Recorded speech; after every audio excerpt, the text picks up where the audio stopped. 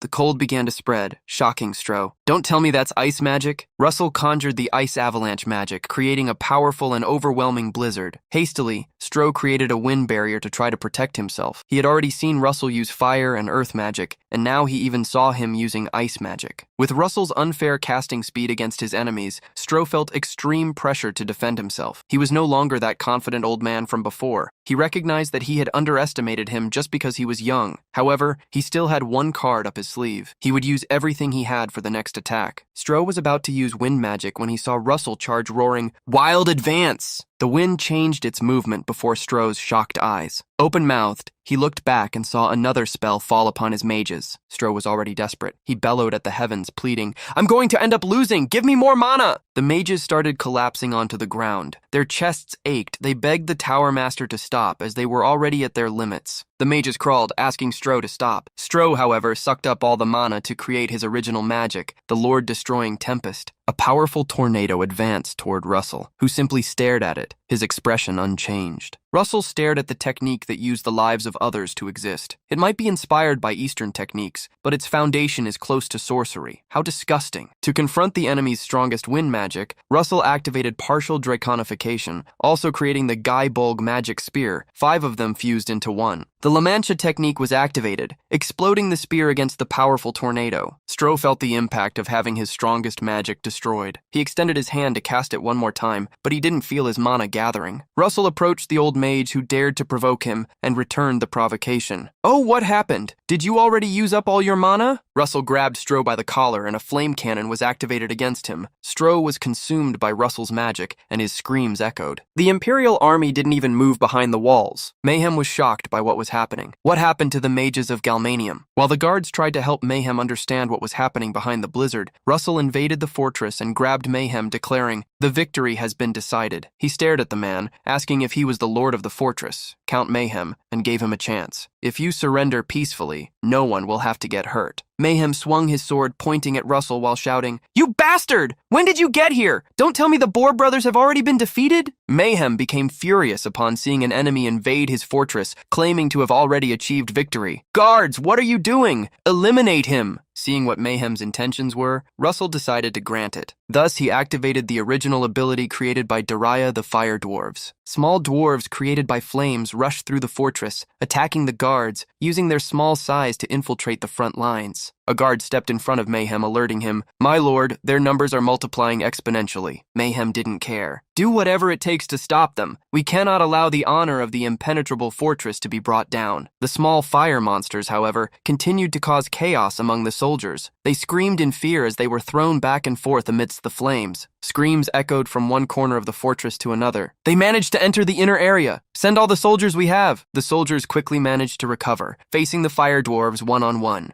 Seeing that he wouldn't win with just that, Russell acted again. An energy surge appeared within the fire dwarves. Each of them became a small whirlwind when another one of Daria's spells was used by Russell. When the fire tornado appeared, the fire dwarves revealed they had transformed into giant fire kings, large golems like walking volcanoes. With a fist brimming with flames, a golem attacked one of the fortress towers. Its fist, the size of the tower itself, caused it to collapse. With the start of the collapse, the warriors began to flee. Mayhem was shocked to see the monster that was as large as the fortress. He immediately ordered that all soldiers from another area be sent to fight against it. The fortress had become chaotic. Security failures spread everywhere. Taking advantage of this gap, Donovan mounted his horse and advanced with the Endymion army. The commander has already crossed the fortress walls. Follow his lead. Earlier, Russell had told Baron Donovan that as soon as the battle against the mages ended, he would immediately attack the fortress. Russell explained a brief plan. I will block their vision with magic. When you see that happen, it's time to advance. Trust me, we will succeed. Donovan did not forget Russell's words and shouted, all troops prepare to either perish or take the fortress. Wooden ladders were placed on the fortress walls. The Endymion army climbed them, trying to leap over the wall for the invasion. On the other side, Russell used his fire magic to defeat the maximum number of guards possible. The longer the battle lasted, the more casualties would occur, so he intended to defeat as many as possible in the shortest possible time. It was then that he noticed Mayhem commanding more knights. These advanced without any shadow of fear. Mayhem shouted with hatred, Knights, defend the gates! Everyone, hold your positions until the end! Suddenly, before these knights ordered by Mayhem, something fell from the sky like a lightning bolt, putting great pressure on them. A spell fell upon the guards and also headed toward Mayhem. The Count of the fortress, however, protected himself with a sword that exuded dark energy. He had realized there was nowhere left to run. With the sword of darkness, he charged, asserting, Very well, let's begin the second great encounter, Russell Raymond. Mayhem swung his sword, launching a beam of dark energy which, upon being deflected by Russell, fell upon Mayhem's own guards. Russell was surprised and confused by the actions of the Count, who didn't even care about his allies. Mayhem continued to brandish his dark sword while shouting, As long as I can eliminate you, all sacrifices will be worth it. Mayhem's words and actions irritated Russell. Cowardly bastard, hiding your incompetence behind sacrifices. Russell used the flaming sword, confronting Mayhem's attacks, ready to send him to the afterlife so he could meet the Boar brothers there. Russell's hot sword pressed against the Count's and in seconds melted and shattered it. As soon as he destroyed Mayhem's sword, Russell continued the attack against the Duke, who was thrown back by the powerful flames. The warriors of Endymion continued to climb the fortress walls, while the other side tried to stop them with blows from bows and swords. On the other side, Trivan Fortress tried to keep the entire unit together in the fight against the golem, hoping that the commanders would help them. Imperial soldiers fought everywhere until a voice called them. When they followed the voice, they saw Russell, holding only what remained of Mayhem. The fortress master had been eliminated. He raised the Count's head, shouting, The master of your fortress is already in my hands. Throw away your weapons, do this, and I will spare your lives. One after the other, the weapons were dropped to the ground. Russell stood on one of the highest points of the fortress, showing the trophy of the battle, while the knights of Endymion shouted, Long live and glory to Commander Russell Raymond. Victory belongs to Endymion. A few days later, at Guinevere Palace, a conversation was taking place. Who would have thought he would capture the so-called impenetrable fortress in just one day of battle? The king always imagined success was possible, but Russell exceeded his expectations. The king's aide held a report which read, Out of 72 battlefronts, 47 have already invaded imperial territory. In the king's eyes, the fall of Trivan Fortress marked another fortress taken. More than 60% of the battles had been won. Although the war was going in their favor, something seemed out of place. In the entire century of conflicts, he had never witnessed or read about such easy campaigns against the Empire. When the king asked if there were reports on the Empire's superhuman or undead forces, Hemingway answered, No signs of the superhumans, Your Majesty. The legions of the undead guarding the borders have completely withdrawn. The king knew the Empire would not retreat like this, so they must be planning something. He felt the need to investigate the matter. Hemingway understood the king's concerns and bowed his head, nodding in agreement. The king then called the Minister of Defense. Praise the victorious troops, but also warn them not to become arrogant. Normally, after battles, the army would usually remove the bodies and take the injured to the rear units. Donovan, however, thought it would be smarter to regroup with reinforcements.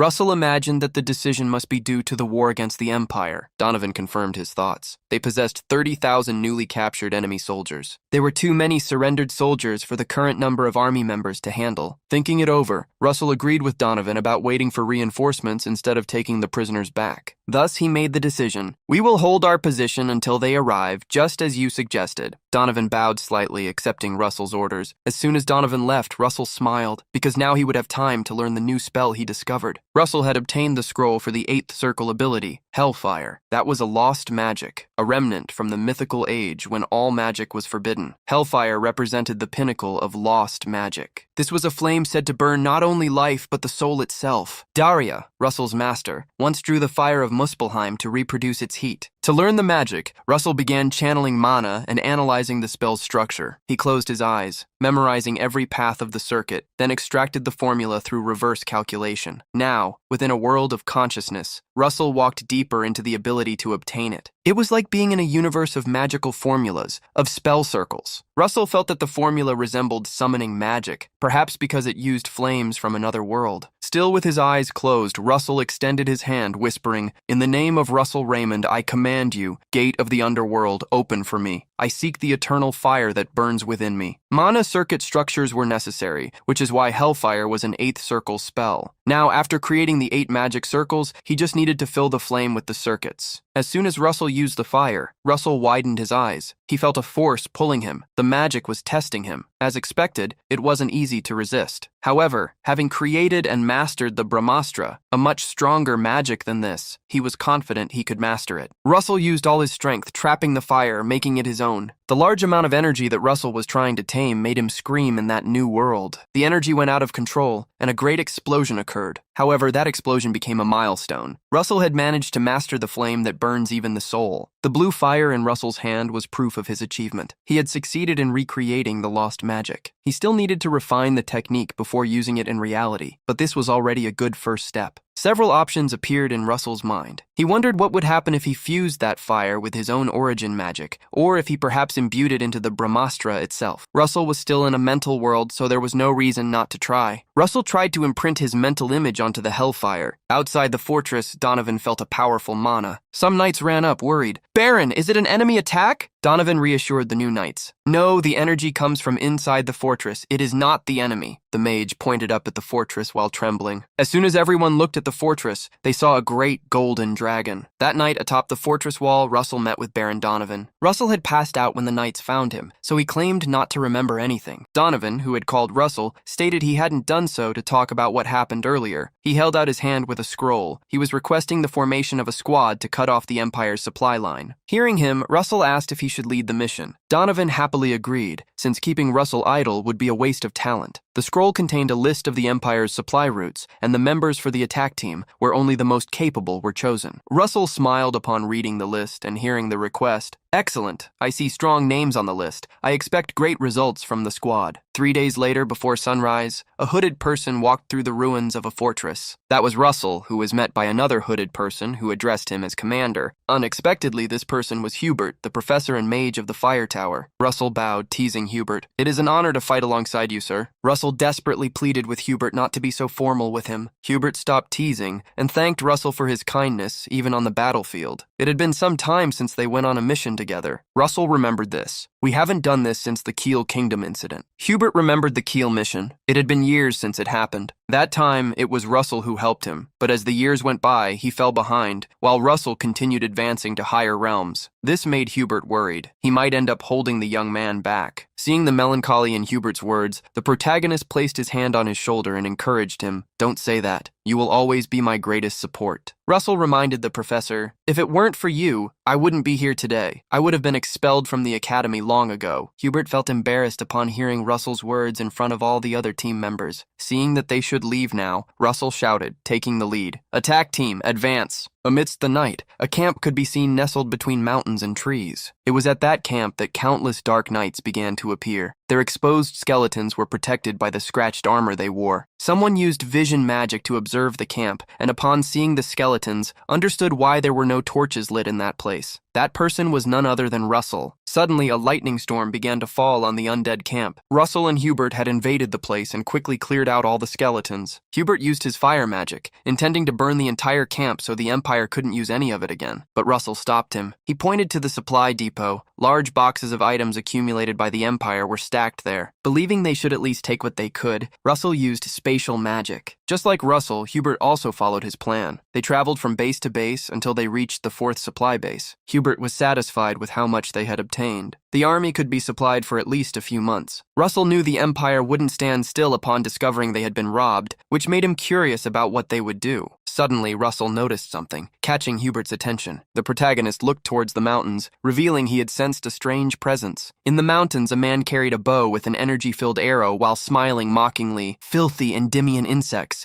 I will finish every last one of you." The arrow was shot like an energy cannon, tearing through the air as it traveled toward the camp. The energy created by the arrow looked like a sun amidst the night. Faced with such a powerful attack, Russell yelled, "Take cover!" Everyone started running, while Russell used the summoning of Solomon's crown to create a barrier. A rain of arrows fell upon the camp. Each attack had at least the power of a 6th circle. The average warrior in the attack team was at the 5th circle, so this was not a good situation. Russell needed to expand his mana detection to its maximum. He needed to quickly locate the arrow magic caster. Russell's detection worked like a sonar. He kept searching but found nothing. Something like this was impossible. He was using 8th circle detection magic. It should cover dozens of kilometers. The enemy should certainly be within that range. The archer continued running while launching arrows against the base and scoffed. "They are trying to detect me using only mana. The Boreas I am using is an artifact blessed by the god of wind." Meanwhile, Russell wondered if he should let Pepper handle the search, but he gave up on the idea. It would take too long, while putting Pepper at risk. Russell believed the only option would be to track the mana structure from the mental realm, but the problem was the need to maintain the barrier. At that moment, someone touched Russell's shoulder. Hubert approached, as it seemed Russell needed help. Other mages quickly approached. "We will help you, Commander." Hubert took charge of the barrier with the other mages. "Hold steady while Russell tries to find the source of the attack." Thanking them for the help, Russell closed his eyes, becoming more focused. He felt like he fell into a sea. Inside the sea, he found himself in a parallel world, formed by mana. Russell's spirit ran free through the forest, and now he understood why mana detection was failing. The attack did not use mana. That power was actually a divine power. Russell had already discovered that this was different from the ordinary, but he never expected such energy. While discovering the enemy's position and intending to return, he encountered a green beast with golden eyes. A great serpent lashed its sharp tongue wildly while staring at Russell. It attacked him, causing him to suffer in the mental realm. Hubert looked back and saw Russell coughing violently. The great serpent coiled around Russell, trapping his body. It was extremely strong, so there was no doubt that it was a high-tier divinity. Feeling the pressure of that being, Russell wondered what he could do. Suddenly, Russell's chest began to shine with the glow of a flame. A notification appeared, warning, "Awakening the divinity of the Dragon Emperor." Fire surged like a sun, consuming the divine snake coiling around Russell. The golden dragon bit the snake, not letting it escape. That was the divine power of the Dragon King. Surprised to see this, Russell wondered if he had inherited such power because he was the successor. Russell understood that obtaining the Brahmastra had been the key to his change. As the dragon's power awakened, the energy inside the protagonist exploded more and more intensely. When Russell woke up, he held his hands to his head, still dizzy. Hubert rushed to ask if he was okay. The professor helped the young man so that he wouldn't fall. With a weak voice, Russell asked if the enemies had stopped attacking. Confirming the situation, Hubert asked what had happened. Russell understood that the enemy could no longer use the divine power. "I'll explain later. For now, let's regroup." Russell then jumped into the sky, announcing, "I'll finish this and be back soon." In the forest, the archer had fallen to his knees. Hastily, his followers ran toward him. "Young master, what is the problem?" The man held his hand to his chest, trying to understand what had happened. He felt that his divine power had been devoured. A bald man held him, trying to understand what had happened. The man picked up his bow and saw it had a dark color, symbolizing what he never wanted to happen. The bow began to melt, disappearing in the man's hands, who now watched his family's inheritance vanish. In that moment of his despair, someone landed, finding them. "There you are!" The group was shocked to see Russell Raymond. They never imagined that the person attacking the supply lines was the Grand Duke of Endymion. The protagonist observed the man carrying the divine artifact. His strength was recognizable, but he possessed an immature mind. Even with Russell's presence, he was still immersed in his despair. One of the men grabbed his young master, placing him over his shoulder to escape, while other warriors stayed behind to delay Russell. The protagonist extended his hand, releasing electrical energy. "Don't worry, this is a war. I won't hold grudges." Before they could flee, Russell used the electric current, making lightning bolts extend from his hand toward the enemies. The bald man tried to escape, carrying his young master over his shoulders. He had managed to escape the lightning attack and shouted to his employer, "Pull yourself together, young master. If you keep acting like this, we will be caught." But the archer kept crying, thinking of his father. In the middle of his escape, a stone wall rose from the ground, throwing them back. The archer fell to the ground, far from the bald man who was carrying him. The protagonist approached, announcing, "This is as far as you will go." The archer gritted his teeth. "Do you know who I am? I am Philip Mason, heir to the Marquis of Mason." Even trembling, he pointed angrily, reprimanding Russell. The protagonist was surprised to hear the name Mason, as this was the only bowmaster on the continent, a renowned man, despite being from an enemy nation, due to his virtues. The only one who inherited the name Mason was his son, Philip Mason. Philip, even with a bruised face, smiled, trying to convince Russell, "If you treat me like a noble, my father will grant any of your wishes." The protagonist, however, grabbed Philip by his long hair, lifting him up. "So you are the dog the Marquis raised as a son." Russell stared at Philip with a look that saw into his soul as he advised him, "You shouldn't have revealed your identity. Now it will be your end, useless trash." Philip was shocked to hear Russell insult the Mason household. The protagonist continued to hold him by the hair. "I've heard a lot about you. You are a bandit who drinks and attacks others, including the elderly. You ruined a marriage and committed countless atrocities. Becoming an enemy of the Masons is inevitable if I can eliminate someone like you." Philip started stuttering, begging to be spared. Russell used close combat flames against Philip, who couldn't escape his grip. When Philip turned to ash, the protagonist said goodbye. "You can apologize directly to your victims." In the Britannia Empire, in the 3rd Army Corps, the guards were spreading out. In a tent, Count Kagan, a superhuman of the Empire, was served by a chef and acted with disgust. What a truly repulsive taste. Count Kagan even spat the food onto the ground. He ordered the chef to clean everything up, as he didn't want anything more. At that moment, a knight entered the tent, smiling. "It seems that doesn't suit your taste, Count Kagan." Kagan was irritated, as the food was terrible. The blonde man who entered the tent, General Dior, commander of the Imperial 3rd Corps. "Dealing with the attack force should be your job, Kagan." Kagan smiled in response. "You must be irritated seeing how they fooled you for days." Kagan was curious to know how this had happened, since even Philip, who possessed a divine artifact, had been defeated. When they found Philip's body and saw it with fire damage, Kagan believed the culprit could only be Russell Raymond. But this meant that the enemy's main force did not have someone at the superhuman level protecting it. Kagan was sure that if they attacked the main enemy force, Russell would have no choice but to reveal himself. Dior was worried, since Russell was a monster who had defeated countless superhumans of the Empire. "Can we win against him?" Kagan became furious and slammed the table, making it tremble. "How dare you compare me to a brat? Have you forgotten that I am the strongest master of the Empire's Red Tower?" Dior quickly backed away, apologizing. He tried to excuse himself by saying he was just checking the chances of winning. Kagan, however, grabbed him, shouting, "Chances? Nonsense! Prepare the march immediately. I'll show them who the real monster is." Pepper flew in the sky while Russell advanced on the ground. He had discovered the Empire's movement, which had taken the bait. Russell revealed to Hubert that, according to spies, the Empire's army had a superhuman with them. The certainty was that they must be waiting for the moment he left his position to attack. Hubert, hearing him, cursed the Empire, hoping they were not too late. Pepper growled, because from the sky he ended up seeing something, just past a mountain straight ahead. As soon as they approached the mountain, Hubert and Russell began to hear a strange yet familiar sound. They discovered they ended up being late in returning to the base. On the horizon, a large battle was already taking place. Warriors from Endymion and the Empire clashed. Fireballs fell upon the Empire's warriors. Donovan rode amidst the enemies, trying his best not to be forced to retreat. "Shield bearers, advance. We must hold out until our commander returns." Donovan, however, saw a brilliance fall from the sky toward the battle. Countless fireballs fell from the sky, aiming at the Empire's knights. That appeared to be large-scale magic, but Donovan soon managed to see who had cast it. The commander of the attack force had returned. As soon as the tides turned, the knights of Endymion resumed their attack. Hubert did not want to become a useless senior. He began commanding several swords. Hubert's hands grew hot. and the swords began to melt. The steel of the sword was extracted, becoming ingots. Creating dense spheres of iron, Hubert attacked the enemy knights. However, amidst Hubert's attacks, a barrier prevented him from throwing the spheres. Hubert discovered that among the Empire's knights, there was a mage. That mage was as powerful as him, but Hubert knew that this was the moment he could become more powerful. He put his life on the line in the battle, using all the flames in a massive explosion that engulfed the entire battlefield. On the other side, Russell created a large wall of fire, stopping the enemy's advance. While Russell was using the magic, he was ambushed. 2 knights jumped behind him, but at the last second, ice stones attacked those knights, defending Russell. The protagonist thanked Hubert for saving him. Suddenly, Russell perceived a new attack. A crimson lightning bolt fell in front of him. The attack was aggressive, filled with viscous energy. Russell retreated quickly after dodging the attack. It was at that moment that someone appeared, the person who attacked Russell. "We meet at last, Duke Russell Raymond." Russell recognized Count Kagan, who felt honored by this even though it was a lie. Staring at Russell, Kagan asked if he wasn't being too reckless, even for a genius. He smiled maliciously. "What if you encounter someone you cannot defeat?" The protagonist descended from the skies and dismissed Kagan's words. "If you're worried about me, you don't need to be. I orchestrated this situation." Kagan was confused. Russell smiled behind his mask. "There is no faster or surer victory than eliminating the enemy commander." Kagan gritted his teeth at the arrogance shown by Russell. "You arrogant brat!" Below Kagan, the ground turned to magma as it melted into lava. "Let's see if you keep running your mouth when I make you crawl on the ground." The Empire's knights recognized Count Kagan's final technique. They began to flee desperately. Russell had already heard about such ultimate techniques, the maximal crystallization of a superhuman mage's originality, a single lethal blow. Russell watched Kagan's actions closely. The enemy mage had transformed the entire terrain into a true lava labyrinth, an open-air volcano. With everything around him melted, he shouted, "Nevado del Ruiz!" Kagan raised his hands upward, creating 2 fire whirlwinds. Kagan had a mission to fulfill. No matter how many allies were sacrificed, he was determined to defeat Russell at any cost. "Do you think you're going to escape? This will be your end, arrogant brat." A massive explosion occurred with Kagan's ultimate magic. Russell flapped his wings, escaping the attack, which hit countless knights on both sides. Kagan mocked Russell upon seeing him flee after having shown such confidence. Kagan used another spell, which cut through the air with energy of burning shadows pursuing Russell. The protagonist saw how fast the attack was. Russell wanted to continue analyzing the magic used by Kagan, but he couldn't afford to lose any more time. Russell stared at Kagan with his dragon eyes and declared a sentence to the mage. "This is your end. Allow me to answer you with my final move." Russell extended his hand toward Kagan. His horns had grown once more. Behind him, countless 8th circle magic circles appeared. Kagan was so shocked that he couldn't help but gasp. Russell activated the most recently restored lost magic, coded with a mental imprint technique. Russell Raymond used his finishing move, a second form of the flame spear.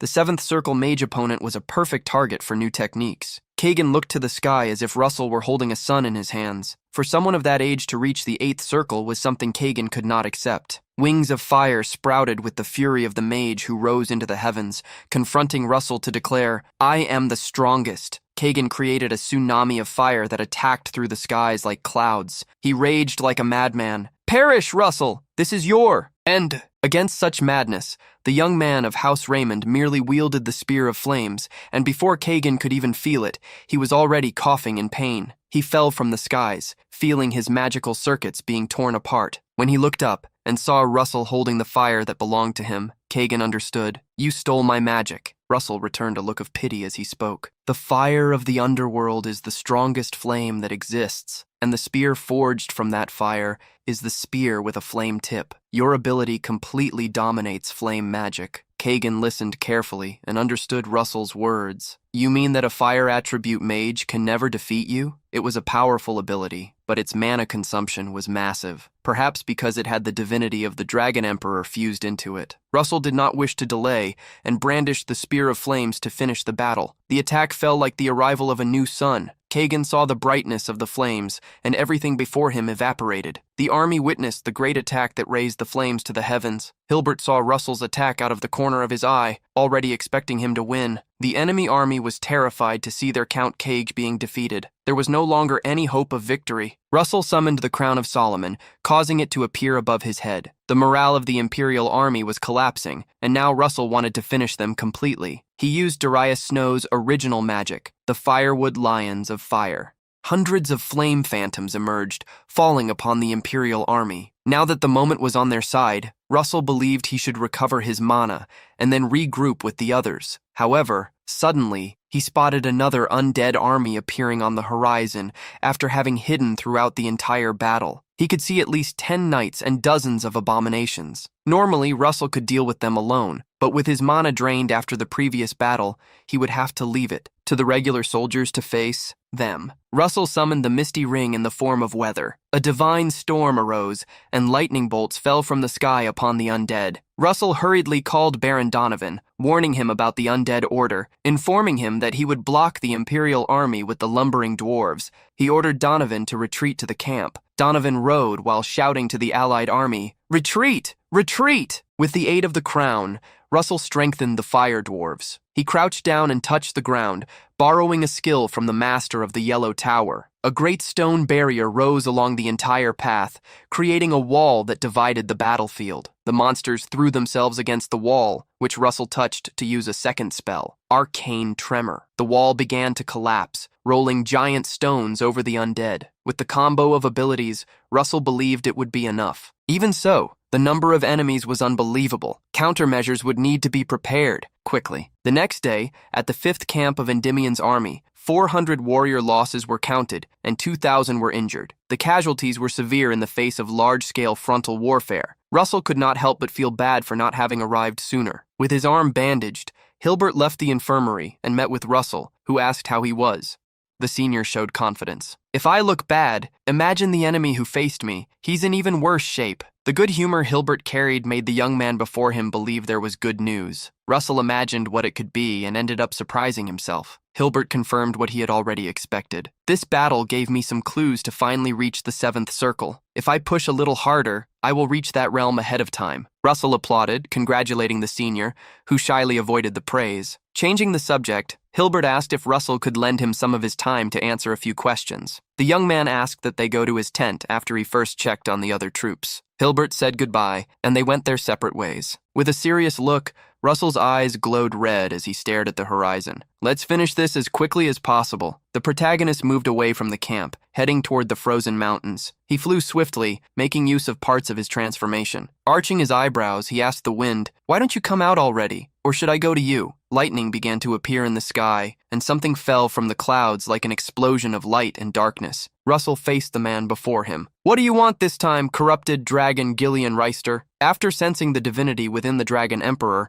Regester set out in search of Russell, but saw that the young man was far from his complete state, though in a satisfactory condition. The black dragon knelt before Russell. Gillian Regester, who strayed from the path but did not forget his essence, pays homage to the master of all dragons. The act was surprising. Russell did not expect him to suddenly fall to his knees, and the only possible explanation was that Gillian was plotting something. The dragon man rose, brushing off his black cloak as he warned, "Do not expect reverence. Besides, I kneel only before the divinity of the Emperor."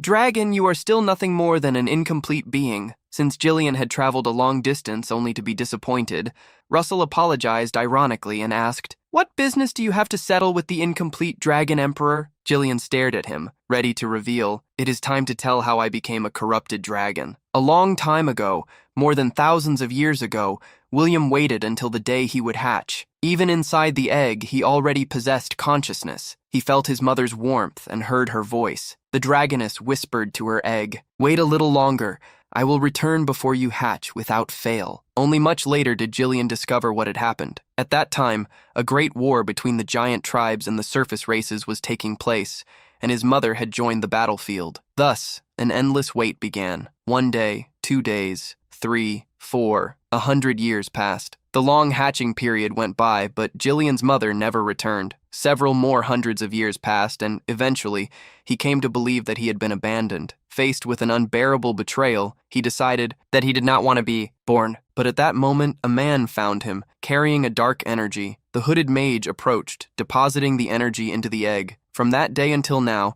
Gillian revealed that he had lived as a corrupted dragon. Russell knew that even young and weak, a dragon was still a dragon. For someone to corrupt him to such a level, he would need to be a transcendental, someone who had climbed the entire path of cultivation. Gillian sighed, revealing how at first he had thought of using the divinity within Russell to escape the curse, but he would still have to wait a long time. Gillian's bitter attitude made Russell state that perhaps he felt no desire to help him. The dragon ignored the comment and, as his wings beat, warned that he would remain nearby.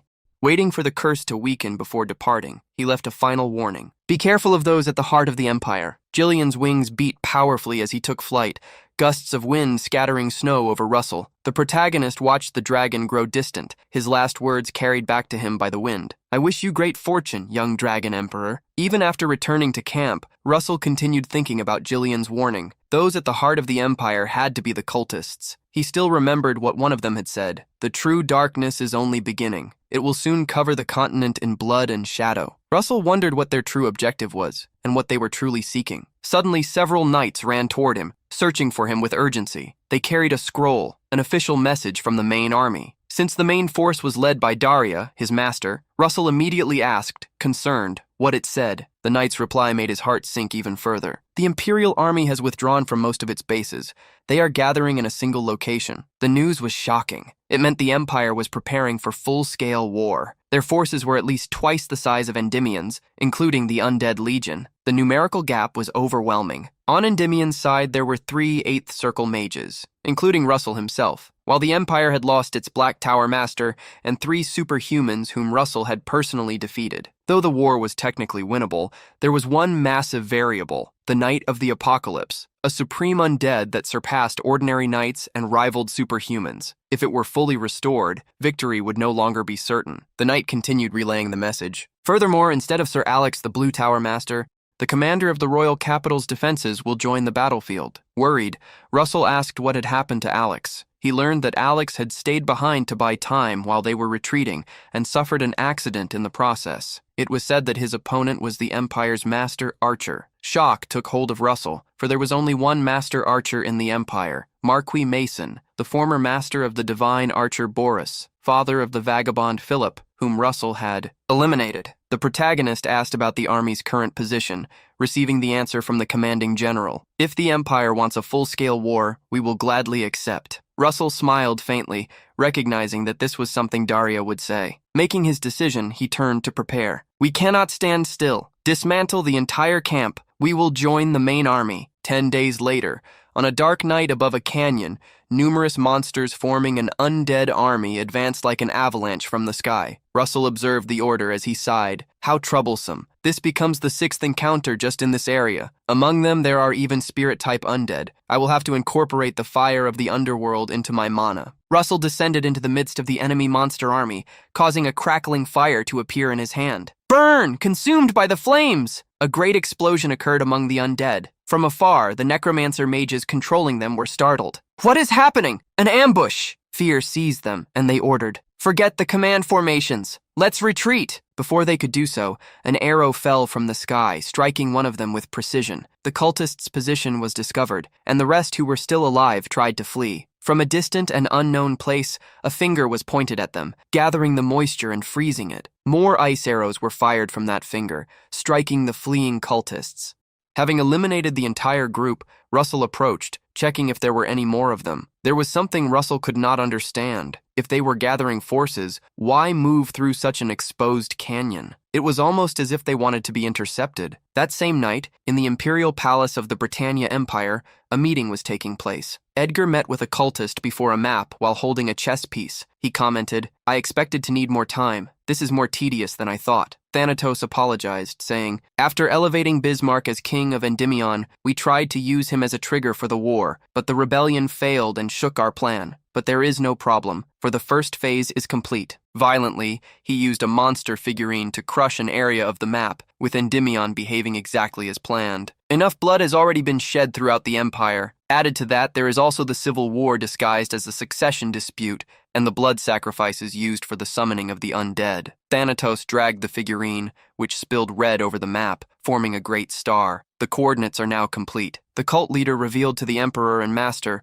all that remains is the necessary sacrifice for the Advent. When the appointed time arrives, everything will change. Edgar knew where Thanatos was heading. You will be reborn as something new, and in place of the fallen kingdom of darkness, I will bring an end to this land as the apostle of the divinity. The next morning before sunrise, still at the camp of the 5th Army Corps, Russell met with Baron Donovan, who carried a small package to hand to him. This is already your 8th mission. I am worried that you are overworking yourself. You should at least sleep at night. Russell returned the concern. for the Baron had been striving harder than most lately. Donovan did not feel he could rest comfortably.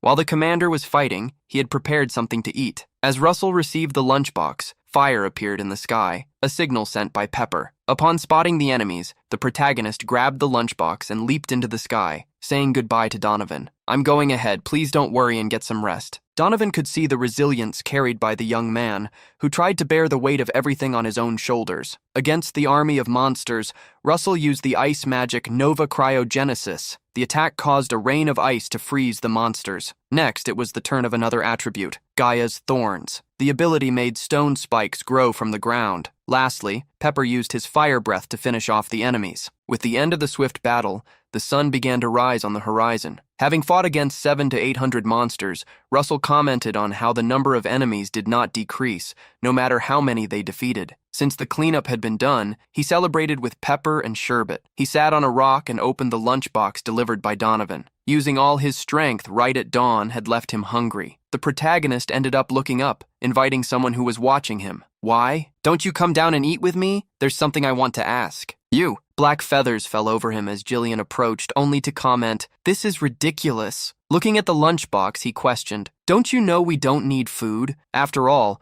what does this so-called dragon emperor think dragons are?" Jillian saw a sandwich being tossed to him as Russell questioned him. "Aren't there several dragons who enjoy eating? You could call this a kind of luxury food, couldn't you?" Pepper confirmed his words, and the protagonist had the support of the small red dragon, who was receiving a delicious piece of meat. Jillian brought a hand to his head, feeling that dragons were being embarrassed, and sat down beside Russell.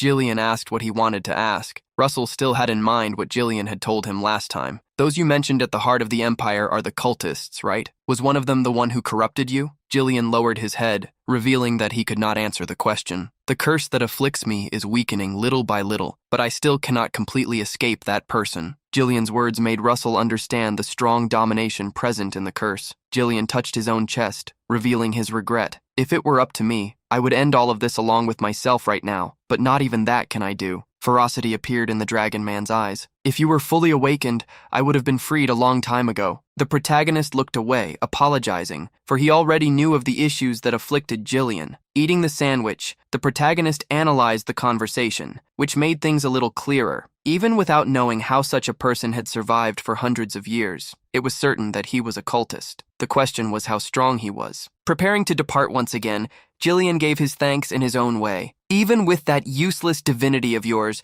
the curse is weakening, but do not lower your guard. He is not someone you could face yet." Russell wondered whether there truly was no chance of victory. As always, Jillian had disappeared after leaving encrypted words for him to decipher. Glancing slightly to the side and seeing the paper left by Jillian, Russell smiled faintly. For someone who claimed not to like eating, he had eaten quite quickly. Later, a dragon flew over a large camp with thousands of soldiers. Russell and Hubert stood atop the dragon's head and could see their destination. They had arrived at the camp of Endymion's main army. Hubert warned that they had around 300,000 soldiers, enough to wipe a medium-sized country off the map in a single night.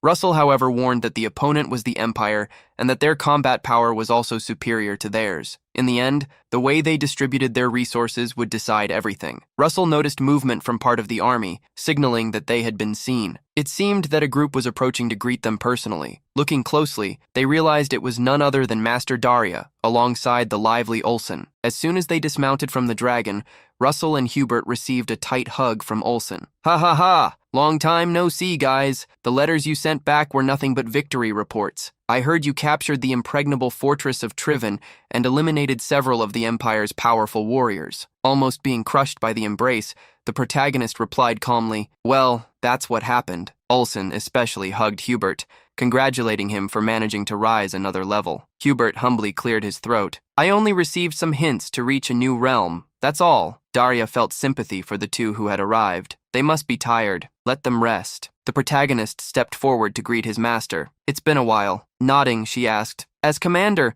was there anything out of the ordinary on your way here?" Russell, however, had something to report. "On the way, we discovered several undead orders led by cultists It seemed they were gathering for a large-scale war. It looks like they are camped not far from here. Daria questioned whether he was certain about what he was saying. Russell did not have concrete information, but he could sense it both from the putrid smell and the malevolent energy they carried. Daria had not been able to sense such things until Russell mentioned it, which showed how impressive the boy had become. He had grown much more while he was away, and that gave her the certainty that one day he would surpass her. 3 days later, a group of beastmen arrived at the main camp.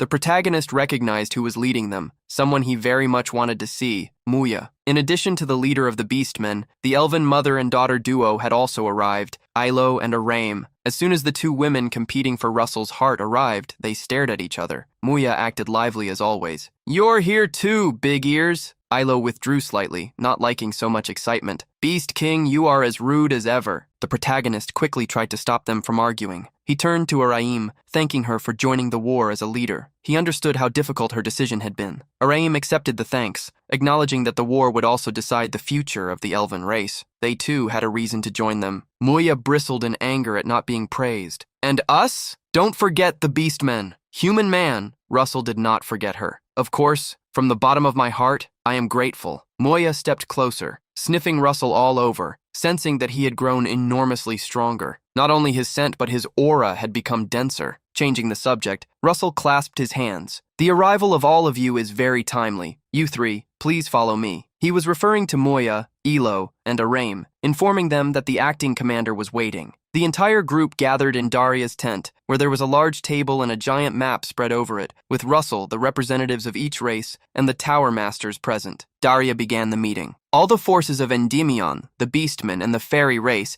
as well as the supporting armies of Kyo and the Naze Alliance, all our allied forces have gathered in one place. So from this moment on, we will begin the final strategy meeting. This will decide the fate of the continent. As the meeting began, Russell warned that they had identified enemy troops, 2,000 soldiers per pawn.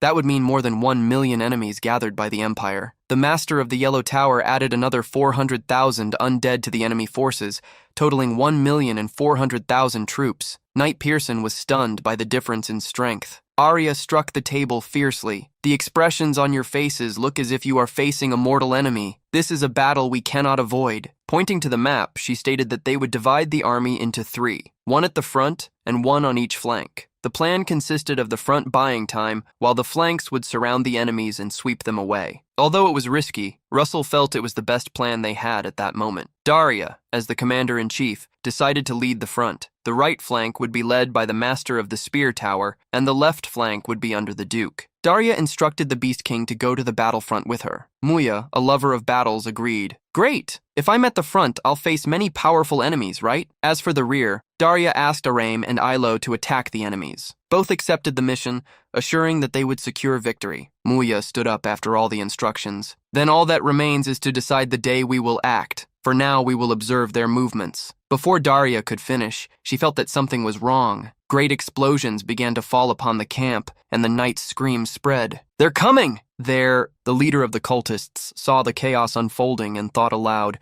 as expected. Going after the commander was too much, but it doesn't matter. This will just be an announcement that the war will begin soon. Against the attacks, Daria and the entire gathered group had created a protective barrier. Thanatos led his own group. "Then we shall begin our massacre." The knights ran to grab their weapons. The Empire was attacking with all its strength. Hemingway still could not believe that the Empire was launching a surprise attack against their main camp. Daria gritted her teeth, for she understood the enemy. They wanted to show that they would not give them time to rest. Russell used his connection with Pepper to understand what had happened. If the enemy troops had moved, the dragon would have alerted him. With the dragon's aerial vision, Russell spotted who the attacking enemies were and quickly warned his master. That attack just now was carried out by the Empire's superhuman, and their troops have also begun to move. Daria was surprised but quickly gave the order. "Staff officers, gather the troops according to the plan." While Daria commanded the high ranks of the army, Russell also moved alongside Pepper. The war had officially begun. Thousands of undead monsters advanced toward Endymion's camp, whether humanoid or beastly monstrosities. Their ferocity destroyed everything in their path. Muya leaped at them excitedly. "It's time to fight, you bastards!" As she landed on the battlefield, Muya released her energy like a sun igniting within her. The Beast King's bodily transformation occurred. Wielding a spear, her feral traits intensified, enhancing her movements. As soon as she advanced, however, Moya ended up being blocked. Several warriors of the Empire appeared to stop her, opponents worth fighting. Swinging her spear against the soldiers charging at her, Moya laughed loudly. "This is fun. Time to have a lot of fun." The knight's order was only one: attack all at once. Not even a superhuman has infinite energy. Russell watched Moya fighting without any surprise. He had already expected her actions on the battlefield. Russell did not want to fall behind. The Empire had ambushed them, and so he would make them pay in kind, raising his hands. He used his own original energy. Sunfall, a celestial body of fire, was launched against the Empire's army. Its massive damage spread like a great meteor of flames, decimating an entire region. Even with the addition of the Beast King at the battlefront, Endymion was still behind in number of warriors. Daria did not hesitate to help. She rose into the sky and used her own original magic. A great magma golem was raised among the enemy soldiers, its size thousands of times greater than a human, forcing them to look up if they wished to see it. The Empire's knights shouted, begging the corps of mages to do something, and numerous stone attacks fell upon the golem created by Daria, making it stagger. Daria was surprised to see her golem being countered. A dark energy spread, lifting giant rocks. The one who wielded such magic walked ominously. Death is the completeness and the end of life. Veneria, from beneath her hood, could see the face of the master of the Dark Tower, Roderick Armstrong. Having sensed a familiar mana, she never expected that it would truly be Roderus she would face. "I heard you had been executed by the Emperor. I never thought I would meet you again like this." Daria recognized Roderus as a rival against whom she had never been able to reach a conclusion in their battles. She felt pity that he had transformed into such an undead creature. In response to what had happened to her rival,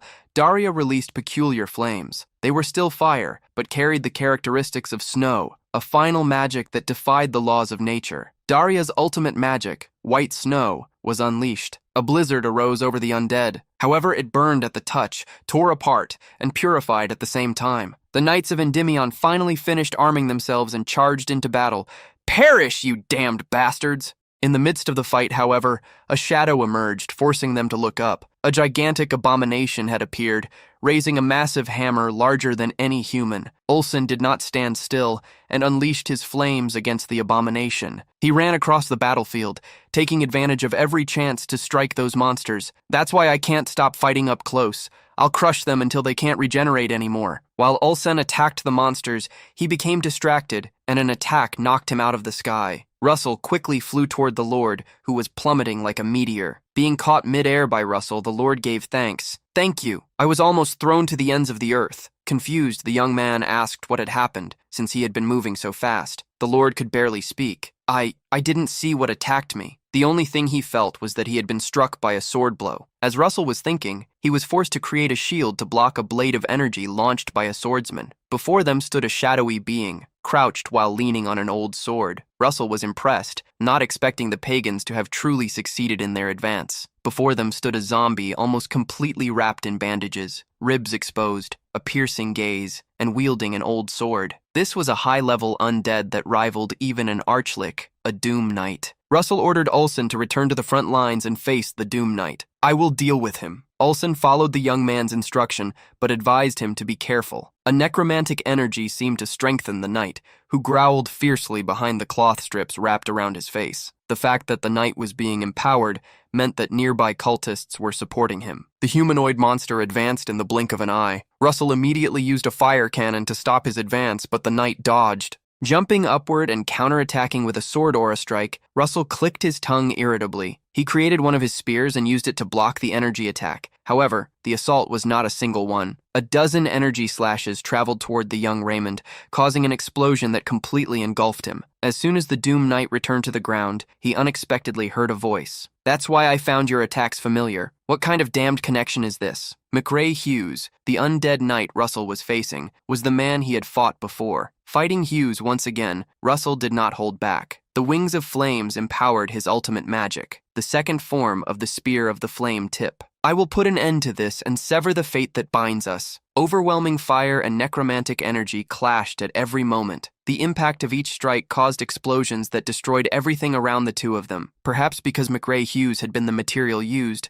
the Doom Knight was the finest swordsman Russell had ever fought. However, Hughes had once again chosen the wrong opponent. Russell managed to dodge another energy attack by lowering himself. In the next instant, he showed that he was not only someone who fought with swords and spears, but also a mage. Upon touching the ground, ice spread, sealing Hughes's legs. Combining this ability, Russell used a piercing blast that exploded against the knight's chest, throwing him backward. The undead used his sword to remain standing. The next attack, however, was already approaching. Mjolnir, the giant thunder, descended from the sky in the form of a devastating lightning bolt. As the electric current passed through the undead's body, Russell was able to see the mana core that sustained his existence. The young man gave no respite, launching as a fourth attack a spear imbued with the La Mancha ability. This time, managing to recover in time, the undead placed his sword in front of his body.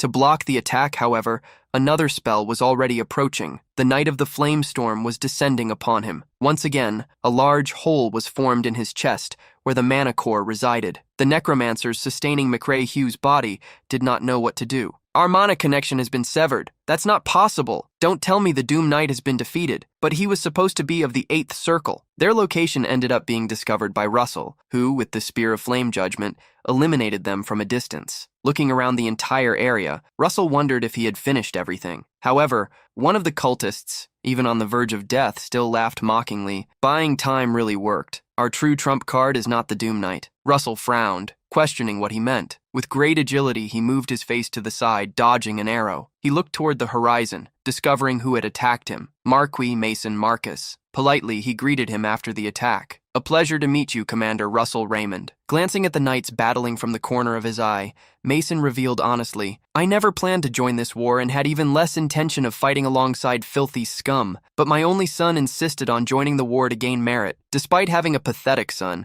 I still acknowledged him as my son, which is why I had handed the family inheritance to him. However, I ended up seeing my son return only as a body whose face I could barely recognize." The Marquis pointed his bow at Russell, drawing an arrow fiercely. "They said you were avenging your father's enemy, so I believe you understand how I feel." The speed of the arrows he fired was beyond Russell's imagination. He created a magical shield that cracked with every arrow it received. The attacks carried the weight of tons. Mason continued to shoot arrows like an endless rain. As expected from the greatest archer on the continent, Russell was forced to retreat. The shield surrounding him was struck and sent him flying even farther back. The moment he recovered and opened his eyes, he saw another rain of arrows descending upon him. Raising both hands, he unleashed his lightning element, weaving a net of crackling electricity. With precise control magic, he bent the arrows mid-air, redirecting them and neutralizing the assault. Russell immediately charged at the Marquis. For the first time during his advance, blades of plasma energy tore through the air. The Marquis continued firing arrows while retreating, clashing against the incoming plasma strikes. Another volley was released, pressing Russell yet again. The young mage had never expected the Marquis to nullify a large-scale war spell while simultaneously carving out an escape route. An archer who had stepped into the realm of transcendence demonstrated just how absurd such power could be. Deciding to end the exchange decisively, Russell unleashed everything he had. Dragonification activated, and the Crown of Solomon manifested above his head. The second form of his ultimate spell, Spear of the Flame's Tip, ignited into existence. With his full power awakened, he taunted the Marquis. "Why don't you stop testing the waters and start fighting for real?" Mason smiled faintly, surprised by Russell's boldness. He realized he could not defeat him with ordinary strength alone. A magic circle flared beneath the Marquis's feet, as if invoking a spiritual incantation. His voice darkened, and so did the air around him. "Very well. I will do exactly as you ask and use everything I have." Mason activated the Shoes of Hermes, ethereal wings forming at his heels. He leapt into the sky, revealing divine power. Drawing a radiant golden arrow, the Marquis declared, "Arrow of the Apostle of the Sun." Russell's eyes widened upon recognizing the Olympian abilities. They would not be easy to counter. The golden arrow was released, crossing the distance between them in a single instant. "Try dealing with this." The speed of the arrow shocked Russell. In the blink of an eye, it was already before him. On the front lines, hurried orders echoed across the battlefield. "Hold the formation. Fight as if your lives depend on it. Do not be pushed back." Moya gripped her spear and aimed at her enemies, laughing fiercely. Bunch of weaklings, you should be entertaining me more than this. She hurled her spear, piercing straight through an enemy knight and eliminating him in a single strike. On the right flank, Olsen fought alongside the Yellow Tower's leader, their combined assaults shaking the ground. On the left flank, Hemingway Melville invoked his original ice magic, shaping a white steed over a frozen tide. From his vantage point, he could see the fierce clashes unfolding across the field. Amid the ruins, Daria coughed violently, her body riddled with wounds, her expression dark. Damn, old man. You were troublesome enough while alive. Why are you still giving me trouble now? After perishing, Roderick's undead form charged toward her as she lay on the ground. A magic circle flared into existence, and a vine of fire wrapped around his leg. A massive oak tree of flame rose up,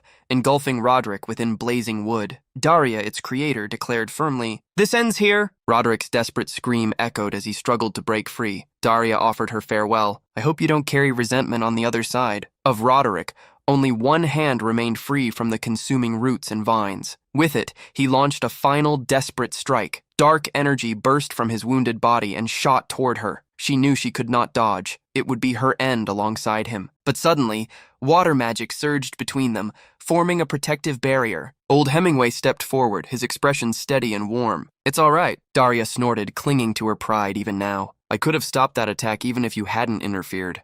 The old man allowed her to be arrogant without questioning her. Even so, he approached, using the water attribute to close her wounds. "You are a complete mess. Even with treatment, the side effects will last for quite some time." Daria asked only for first aid while being healed as much as possible. Hemingway looked at the burning tree. "That old man really knows how to make a stylish exit. It's a pity he became an archlich, but you could have sent him off more gently." Daria could not believe she was hearing that while in such a state. She had to face a Roderick far stronger than he had been in life. Hemingway was somewhat skeptical, even with dark magic being used on him. Is that really possible? As she received her companion's help to leave the battlefield, Daria revealed that she had felt an energy beyond dark magic, and that was the reason Roderick had become stronger. What worried her was that such energy did not belong to the material realm. The complexity she was witnessing made Daria believe that this war might not be as simple as they had thought. In another area, the battle between fire and arrows continued. Marquis Mason panted heavily, incredulous. He had never expected Russell to be able to use divine powers to such a high limit. Mason felt his body reaching its physical limit,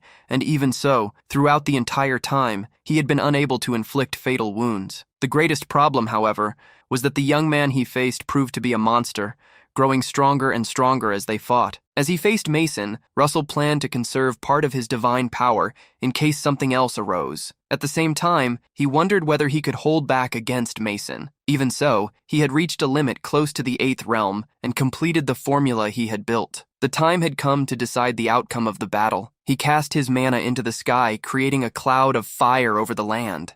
A great army was formed from the third form of his ultimate magic, the 9 dragons of mythological flame. The celestial beings joined the battlefield. For Mason, who saw them firsthand, it was simply absurd. The 9 dragons roared, and their fire breath was unleashed against the Marquis. Mason shouted desperately as he fled. Merely dodging them was difficult enough, but there was nowhere to retreat. With no opportunity to escape, Mason turned against them, deciding to fire rapid shots of flame at each of the dragons. He managed to hit one of the dragons, turning it into flames scattered to the wind. However, the others shortened the distance between them. One of the dragons bit the archer's leg, forcing him to abandon it. Losing a leg is nothing. Mason began to realize that the outcome of the battle was already leaning toward his opponent's victory. This led him to give up on fleeing and attempt to take Russell with him to the other side of life. He drew an arrow with all his energy. Russell merely gestured to the dragons, who unleashed their breath of fire. The flames united, forcing their way forward by pushing back Mason's arrows. Although he had fought countless times, this was the first time Russell, in a way, felt regret. Even so, with this enemy, he had learned quite a lot. The dragon's attack finally struck the archer and exploded, annihilating the battlefield where it landed. Nothing remained. Russell looked around, analyzing the battlefield. He had managed to bring down both the Doom Knight and Marquis Mason. On one side, he saw that his master of the area had also defeated the Archlich. That meant all that remained was to continue pressing the Empire's army. Muya was still fighting, mocking the Empire's knights. It was then that an attack nearly struck her. Her beastly instincts made her dodge. She praised the knight who had almost hit her. "Not bad. You were hiding your strength."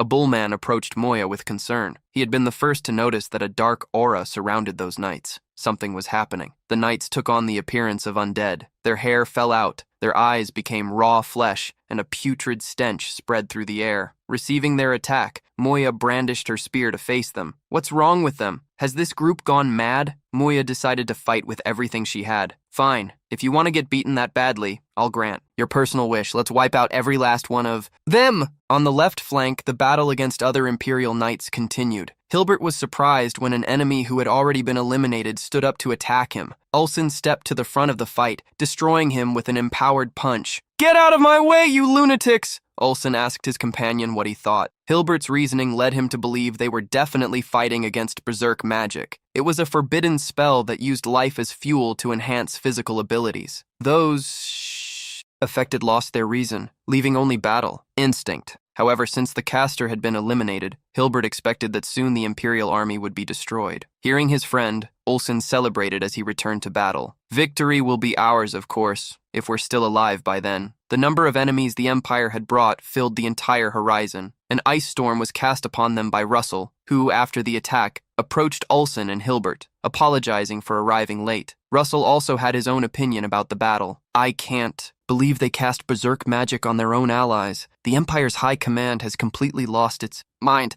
Hubert felt that they were in a race against time. Either they would be destroyed, or they would destroy the Empire, or they would end up being consumed by the very berserk magic that had been unleashed.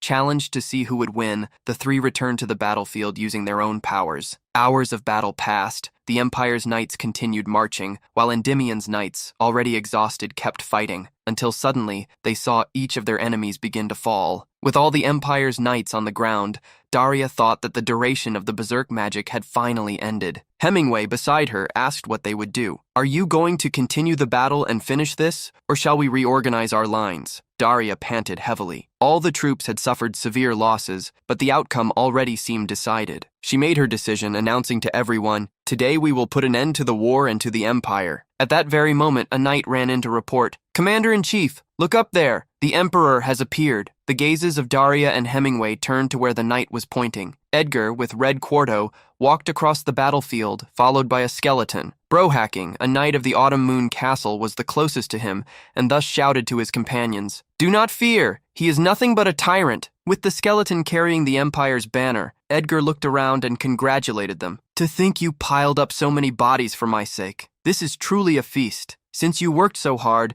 it would be rude if I did not savor it." Edgar licked his lips, hungry for power. Rohak then charged at Edgar, cursing and declaring his sentence. "He is the enemy who caused so much harm to our comrades. I will avenge them here and now." Rohaka propelled himself into the air, raising his sword for a downward strike against Edgar. In mid-leap, however, 3 energy spikes pierced him. Rohaki felt unbearable pain, and all his companions, upon seeing his state, were horrified. Tails of energy extended from Edgar's back.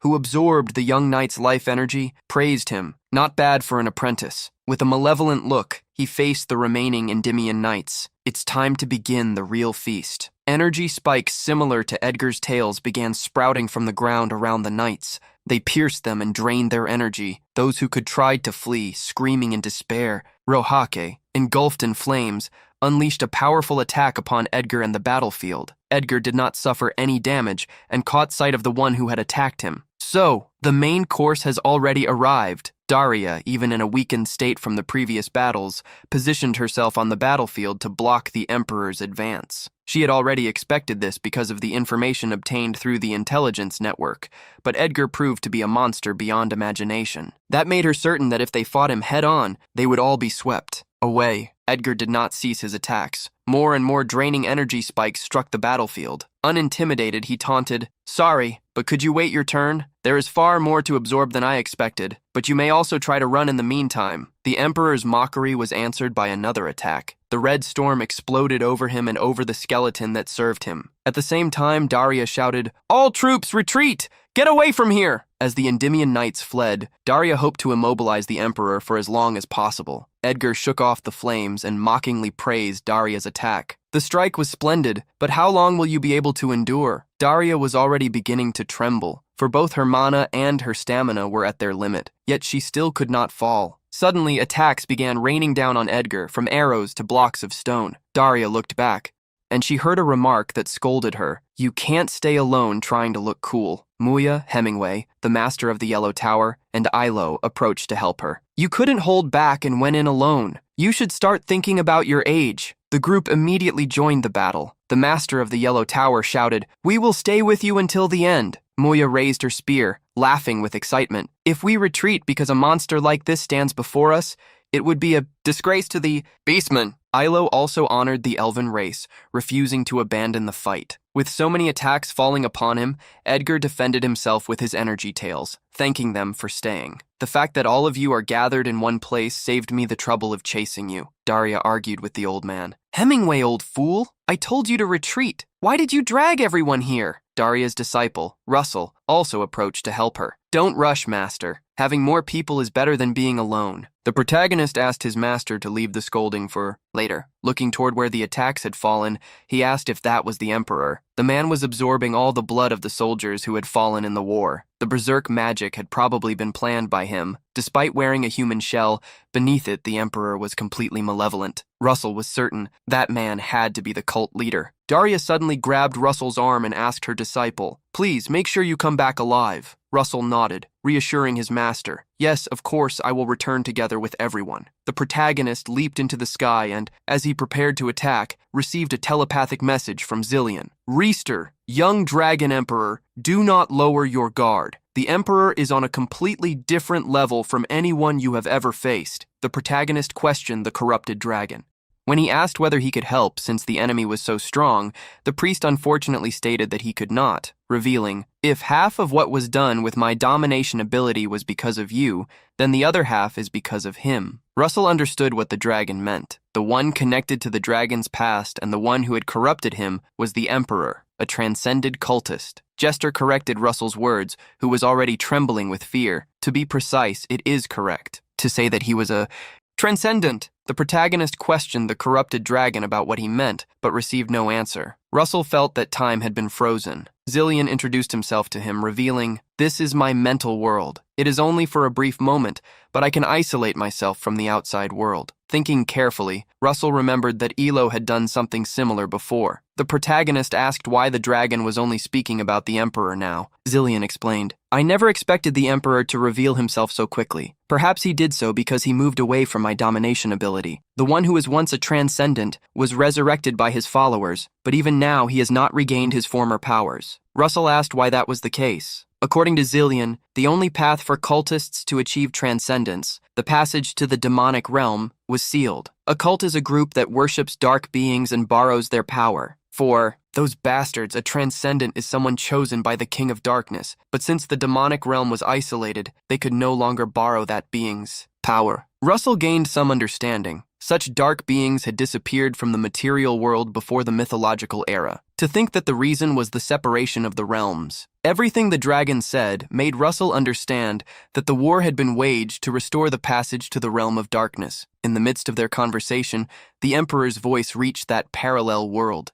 You certainly talk too much, Gillian. The alternate world shattered, and the two within it were pulled back into reality. The Emperor's voice, dark and sharp, reached Zillion's ears. I trusted you so much. I never imagined you would find a new master while I was busy with the war. And of all people, you chose the blood of the Dragon King and the savior of another world. If I had known of his existence earlier, I would have taken his body directly, without bothering with such a complicated plan. Well, it no longer matters. All the preparations are complete. Russell stared at the Emperor, who moved a dark energy around himself, drawing all the power of the battlefield into himself. The Emperor's aura pressed down on the entire group from the country of Endymion, who could not even approach. Muya was confused, thinking they had finally made some progress, since the Emperor was acting strangely. However, the Master of the Yellow Tower corrected her. No, this is where everything will begin. Shadows began to gather in the sky, forming a vertical eye that stared at the world below. The Emperor stood before Gordon's eye, opening his arms as he laughed. Enough eating. Since there is still time, why don't we have some fun? Zillion had suffered heavy damage after the invasion of his mental world. He had fallen to the ground, and his wings did not even have the strength to rise. Internally, he murmured, This is bad, very bad. Remembering that Edgar had said all the preparations were complete, he thought. Did he make use of me? Zillion looked at his own hands with a frightened expression. Russell ran to Zillion, worried about him. Zillion was startled to see Russell, questioning why he was there. Having seen Zillion cough violently, the protagonist said he could not help but be concerned. As he helped Zillion stand, the dragon remembered that the young emperor had asked what the emperor's objective was. That perverse bastard. He made a contract with an entity from another world, not from the demon realm, to reclaim his lost power. Russell was startled to discover that there was a third party involved. Zillion nodded, revealing that such a being was the devourer of worlds. Edgar planned to reincarnate that being into the material world. Russell knew very well who that being was. His expression grew heavy as he remembered that monster. From Gordon's eye, countless tentacles suddenly began to emerge. At the tip of each one was the body of a monster, a dead. Muya immediately brandished her spear, while Ilo, beside her, warned, "This is ancient cult magic. Even letting that touch you will damage your soul. Be careful." Two fire abilities arose on the battlefield, the Flame of Muspelheim and the Dream of the Flame Flower. Fire and butterflies attacked Daria's creations, for she had not given up even for a moment. In front of the master of the Yellow Tower, she urged, "Stay focused! There is no way to remove this curse now." The Emperor smiled, sarcastically praising Endymion's army commander. "Oh, burning the astral body, your flames are not ordinary." Interrupting the Emperor's words, a tsunami of water struck him. The old man who created it demanded, "Give me a bit of your attention as well, Emperor." Shaped like a hand, the water seized the Emperor. Remo shouted as he managed to restrain the enemy. "Now, Beast King!" Muya advanced immediately, launching a powerful spear strike. "Perish!" Edgar faced the attack with a smile. "Oh, so you are the king of the beastmen? How insignificant you are!" The restraining hand of water was shattered by Edgar, who also struck Muya, sending her flying. The shadowy tentacles moved again, and the monsters they carried stretched out their hands, trying to seize Muya before the Beast King could be caught. An explosion of flames fell between her and the monster. Russell caught Muya in his arms, pulling her away from the enemy. "Muya, are you all right?" Muya was surprised and happy to see her human. Seeing Russell successfully restore the fire of the underworld, Edgar praised him. "You truly are a tempting specimen." Russell set Muya down and told her to step back so she would not be caught in what was about to come. Russell Raymond used the first form of his ultimate magic, Crimson Moon, Rain of Fire. A rain of flames fell upon Edgar before he could dodge. The attack surprised the Emperor. The flames attacked him automatically, merely because he showed hostility toward the caster. Edgar extended his hand, and all the flames began to gather, being drawn into it. "Small sparks of this caliber won't touch me." Just as his arrogance reached its peak, Edgar was startled by the tip of a fire spear right in front of his face. He executed a frustrated defensive maneuver. As he prepared to counterattack, Edgar was surprised, for each of those facing him had already completed the preparation of their most powerful attacks. The Emperor realized the truth. Russell had attacked him merely to distract him. Both Muya and Ilo released bursts of energy from their mouths. Arya, at the same time, used her ultimate ability, Avalanche of Fangs. Hemingway did the same, unleashing a freezing rain. Absolute zero. Beside him, the master of the Yellow Tower, Niccolo, used the Titanic Spear. Last but most importantly, Russell opened his mouth, gathering a great amount of flames. Personifying a dragon, he unleashed a devastating breath. The attacks merged, striking the Emperor in a combo of abilities. As the explosion occurred, everyone felt the energy it carried. The entire area became scorching hot. Steam and smoke covered the battlefield. Russell staggered weakly. It was the first time he had used the dragon's breath. His lungs felt like a blazing furnace. With an attack of that magnitude, he had hoped that even the Emperor would have been defeated. However, Edgar was still standing. Half of his suit had been destroyed, which enraged him. "How dare you leave a scar upon my flesh?" He extended his hand, gathering the shadows of his power. Russell trembled in shock, unable to believe what he was seeing. Muya, on the ground, lifted her head, also realizing that Edgar was still alive. Heavens, he's a true monster. I thought we could at least inflict serious damage on him. Edgar, covered in dust and ashes, ground his teeth furiously. "You certainly prepared for this. Now I will tear you apart, miserable mortals, and finish all of you once and for all." The energy the Emperor carried was terrifying. It was almost identical to that of the monster that attacked the spiritual kingdom. Moreover, although weaker, Russell could sense traces of the divine Dragon King. Similarities emerged between the Dragon Emperor and Edgar. In both, their hair turned black when transformed. Muya, who was beside Russell, tried to move away in fear. For the first time, Niccolo, the master of the Yellow Tower, advanced onto the battlefield. "Leave this place to me and run!" Niccolo moved forward alone, creating a wall of stone before the old man. Edgar smiled maliciously. "It's too late, insect." A great dark dome arose, expanding as it annihilated all magic around it. When the destruction ceased, Russell awoke, kneeling beside Moya. "Is everyone all right?" The Beast King groaned in pain, but still answered affirmatively. Russell looked around and was horrified. Niccolo was lying on the ground, motionless. He ran to the master of the Yellow Tower, but it was too late. Daria and Hemingway also rushed to their old friend, intending to use everything they could to heal him. However, Russell, the first to arrive, confirmed, "It's too late. He's already gone." Niccolo's eyes were closed. A red trail ran from his mouth and there was no more breath. Hemingway and Daria fell to their knees beside Niccolo, unable to believe he had been the first to depart. Suddenly, Russell walked in another direction, surprising Moya. "Where are you going? Let's retreat first and regroup." Even though she wanted to follow him, the situation did not allow it. On Edgar's back, the gathered power caused the shadows to grow. He ground his teeth furiously, cursing, "Damn dragons. I will finish you in the worst possible way, and the first will be you." Edgar advanced toward Russell, aiming at his chest. The protagonist quickly asked Pepper for help to activate the spiritual garments. Russell had made a decision to stake his life to end the Emperor. A spear of fire appeared to confront Edgar's fist. Spear and fist collided every second. Russell used everything he had, knowing that if he did not win, everyone precious to him would perish. As he attacked with all his strength, the Emperor's hand drew closer. Sharp claws emerged at the tips of his fingers. Russell managed to push them back by brandishing the spear,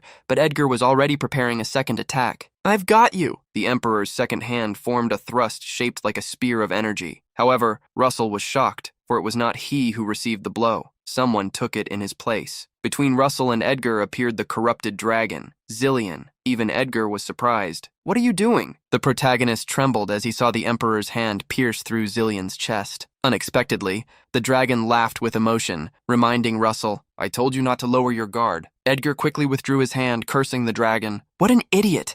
After enduring all these long years, you chose to end like a dog?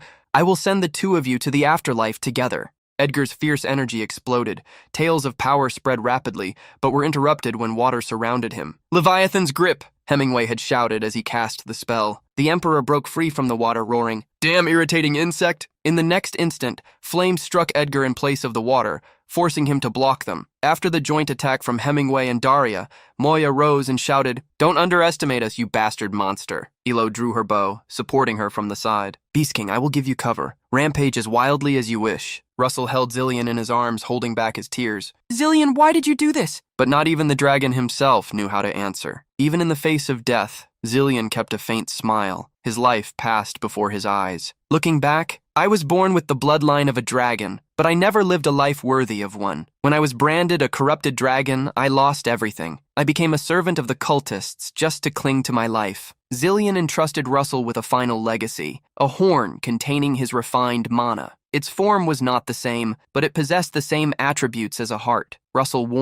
worried, that giving that away meant surrendering his own life. But Zillion already knew he would not survive. "I want at least for my end to be worthy of a dragon, my young dragon emperor." Russell did not expect that acknowledgement. Tears welled in his eyes. As they spoke, the battle advanced in a tragic manner. On one side, Ilo had fallen, no longer moving. Moya leaned against a rock stained red. Her spear, far from the area, continued releasing explosions of white flames. She walked toward Hemingway after an attack. He looked in terrible condition, sitting on the ground. Upon hearing her words, he did not argue. He was at his limit. Daria's words revealed her lack of confidence in victory. She remembered the past.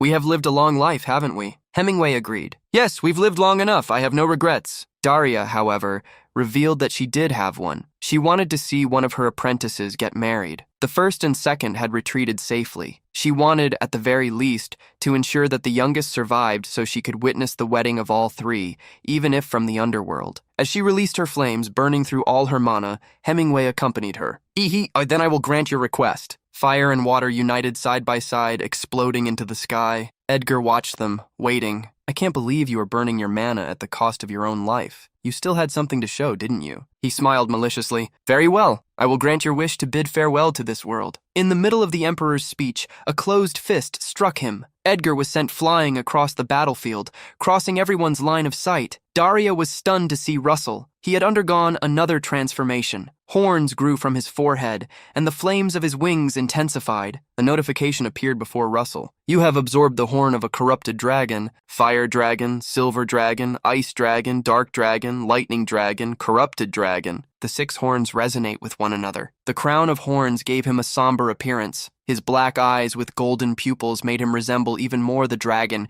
who had granted him that final source of power. After absorbing the horn, alerts began to appear. The amount of mana was immense. All the energy accumulated within Russell overflowed like lightning shooting from the ground toward the sky. Zillion's body remained motionless on the ground. Edgar managed to survey the battlefield and the corrupted dragon's body, questioning from a distance. You absorbed Zillion's mana. Even so, I still can't believe it. Perhaps I have not fully recovered my power.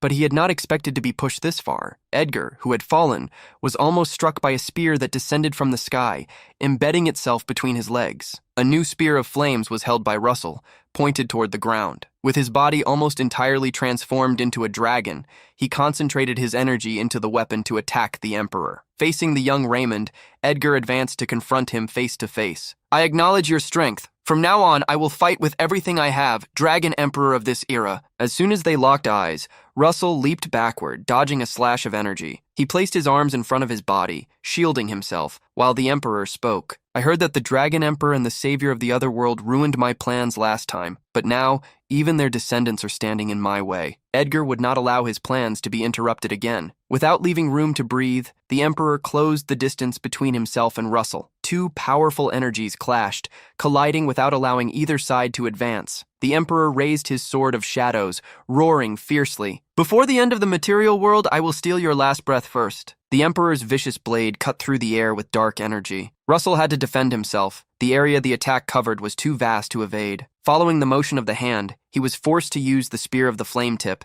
placing it before the attack along with the La Mancha technique. The Emperor's simple slash exploded against Russell's ability. The 2 energies swallowed the battlefield. Both vanished within the explosion. Hemingway and Daria watched the battle from a distance. The old man of the blue tower gazed at the sky with an awed expression. Living as a mage, I never imagined I would end up encountering a divinity. Beside him, Daria could think of nothing but her concern for Russell. Meanwhile, in the capital of the Britannia Empire, a magic circle seemed to arise, gathering energy atop the empire's tallest tower.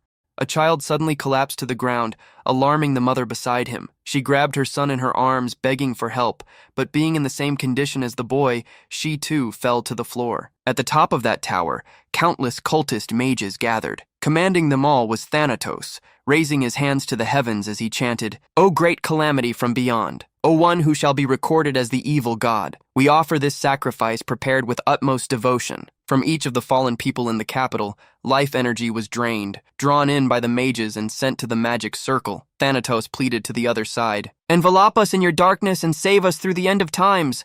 Rise forth, O calamity of the magic circle! An enormous tentacle tore through space, descending upon the earth. Far from there, the battle between Russell and the Emperor continued. The flaming spear clashed against the shadowed sword, their energies exploding at every instant. Russell managed to strike the Emperor with a thunderous attack, but Edgar quickly recovered, creating spears of shadow that flew toward the young dragon. The more he fought, the heavier Russell felt his body becoming. His flesh would not be able to endure the divine power he carried for much longer. To keep fighting, he used everything he had, driving the spear of the flame tip toward the Emperor's face, piercing through his defenses. Edgar managed to pull back at the last second, cursing as he was pressured. Damn it! A mere mortal of this weak era dares to fight me? The Emperor managed to shift the rhythm of the battle, beginning to pressure Russell with heavy strikes. Forced onto the defensive, Russell realized that if the fight continued at this pace, he would lose. The Emperor had to be defeated, no matter the cost. It would be a gamble, but there was no other choice, for in his current state, he could not win. Russell decided to put everything he had into a single attack to protect them all. Continuing to defend against the attacks, Russell shouted, Pepper, release the spiritual garment. A sudden, intense flash forced the Emperor to close his eyes. When he opened them again, he was met with vast crimson wings. Russell had transformed into the red fire dragon itself. Shock appeared on the Emperor's face. That's impossible. You may be a descendant of the Dragon Emperor, but how can a human do this? The red dragon opened its mouth, and a powerful blast of flames was unleashed. The attack struck the cultist emperor, who screamed desperately under such overwhelming power. The emperor fell from the sky, and Russell, releasing his transformation, returned to his human form, descending to where he had landed. Fortunately, the dragon transformation had worked, but the backlash the ability would inflict upon him would be severe. Russell felt his heart swelling, as if on the verge of collapse. In the distance, even fallen, the emperor laughed loudly. Ha ha! Russell frowned, questioning what was so amusing. With a smile on the half of his face that had not been charred, Edgar asked, "How could I not laugh? You gained power comparable to that of a transcendent being,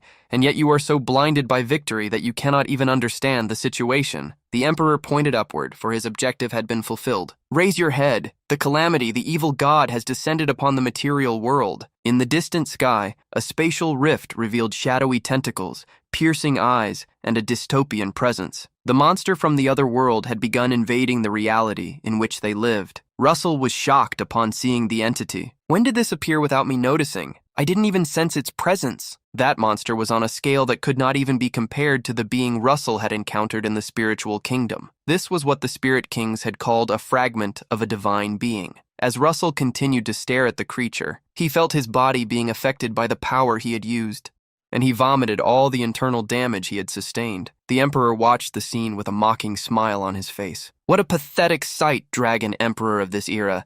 I can grant you a mere victory, for from this moment on I will be reborn. O evil god, your apostle is here." A powerful beam of energy descended upon the Emperor, blinding the entire world around him. In his current state, Russell could no longer fight. He staggered, struggling not to lose consciousness. Hemingway ran to the young man, rescuing him, while Daria created a barrier to protect them. The old man of the blue tower shouted, "Let's get out of here at once." More and more attacks continued to fall from the sky. The cultist followers of Thanatos celebrated. "Our wish has come true. O material world, the time has come to welcome the end." Days later, at the main camp of Endymion's army, the High Command counted the losses they had suffered. Enormous, to say the least. Soldiers continued to be moved while the few survivors carried out their duties, despite the damage they had endured. Daria accompanied old Hemingway, sighing as she looked at the state of the camp. The Empire's berserk magic truly worked. Hemingway at least remained positive. "At least we managed to retreat in time." The two superhumans who had accompanied them, Muya and Elo,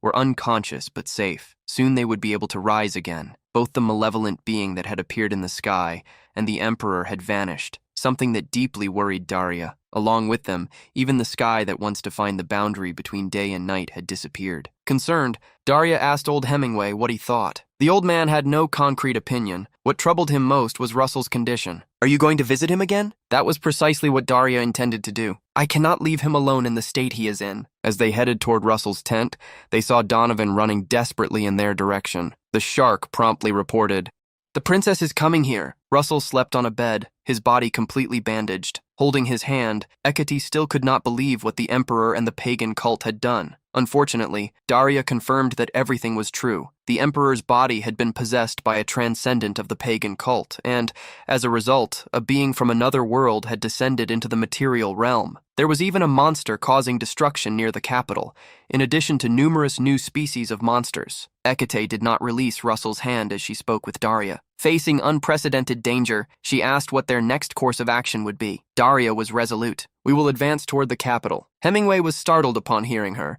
but Daria reminded them all, "There have been many sacrifices in this war. We lost the master of the Yellow Tower. The leaders of each species were gravely injured. In this situation, if we delay any longer, not only Endymion, but the entire continent will be in danger." Hecate's eyes filled with tears. While holding Russell's hand with a tight heart, she pleaded with the army commander. "1 week. Just wait 1 week. Her Highness has already requested reinforcements from other nations. In 1 week, soldiers will gather here." Even so, she warned that the reinforcements would be for the front lines. Therefore, it would be Daria who would have to convince them to attack the capital. Thanking her for the help, Daria bowed, assuring the princess, "I will succeed." Believing in Daria, Hecate focused completely on her fiancé, gently touching his pale face. I also trust that soon you will return to me. Russell suddenly awoke, but in a completely different setting. Looking around, he realized he was in a luxurious castle. All the wounds had vanished from his body, and he wore simple peasant clothes. As he worried about everyone else, he rose from the bed, exploring the place. Soon, a man appeared, surprised to see Russell awake. The protagonist was startled upon seeing the man with long hair tied into a bun.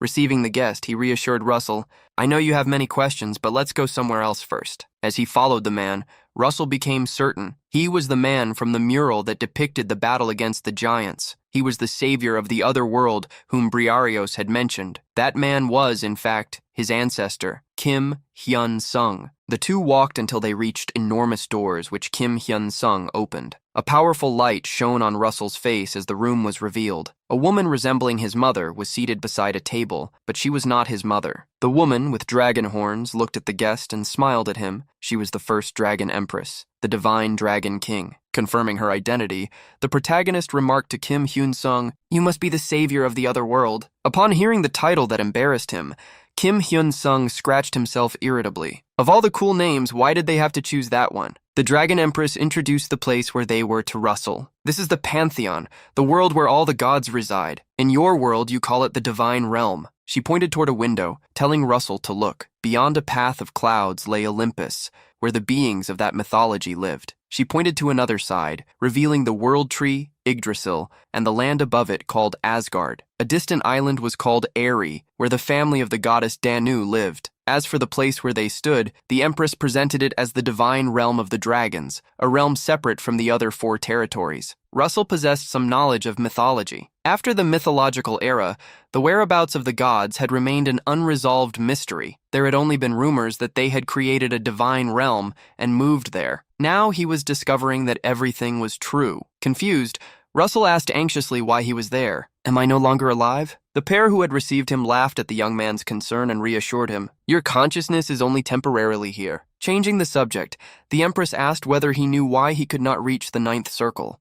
And he gave him the answer. It was because of the Dragon Emperor's divinity. Divine power came from a godhood, and in Russell's case, his divinity was so immense that ordinary mana stabilization simply did not work. Kim Hyun-sung placed a hand on Russell's shoulder and explained that this was precisely why they had summoned him, to teach him how to properly wield divine power. When he succeeded, he would shed his purely human state and be reborn as a demigod. Russell followed Hyun-sung to the training hall in Asgard. Kim Hyun-sung lifted his chin proudly. It is so resilient that even if divine beings were to duel here at full strength, it would not budge. It is the perfect place to train your divinity. Concerned, Russell asked how long it would take. Even though the Empress had said the material world was safe for the moment, he remained restless. Kim Hyun-sung thought briefly before answering honestly. The material world will soon face a situation of desperate danger. Hearing that only deepened Russell's anxiety. Emperor Edgar was attempting to borrow power from an otherworldly being. In his current state, Russell would not be able to defeat him. That was why he needed to make his divinity truly his own. He clenched his jaw, realizing he had to grow stronger to protect everyone. Kim Hyun-sung reassured him. After your training, he will not even be a threat. Grateful, Russell obeyed when he was told to close his eyes. A strand of energy formed at Kim Hyun-sung's fingertips and moved toward Russell's forehead. You are about to confront the divinity deep within you. In the next instant, Russell found himself in a vast space filled with stars.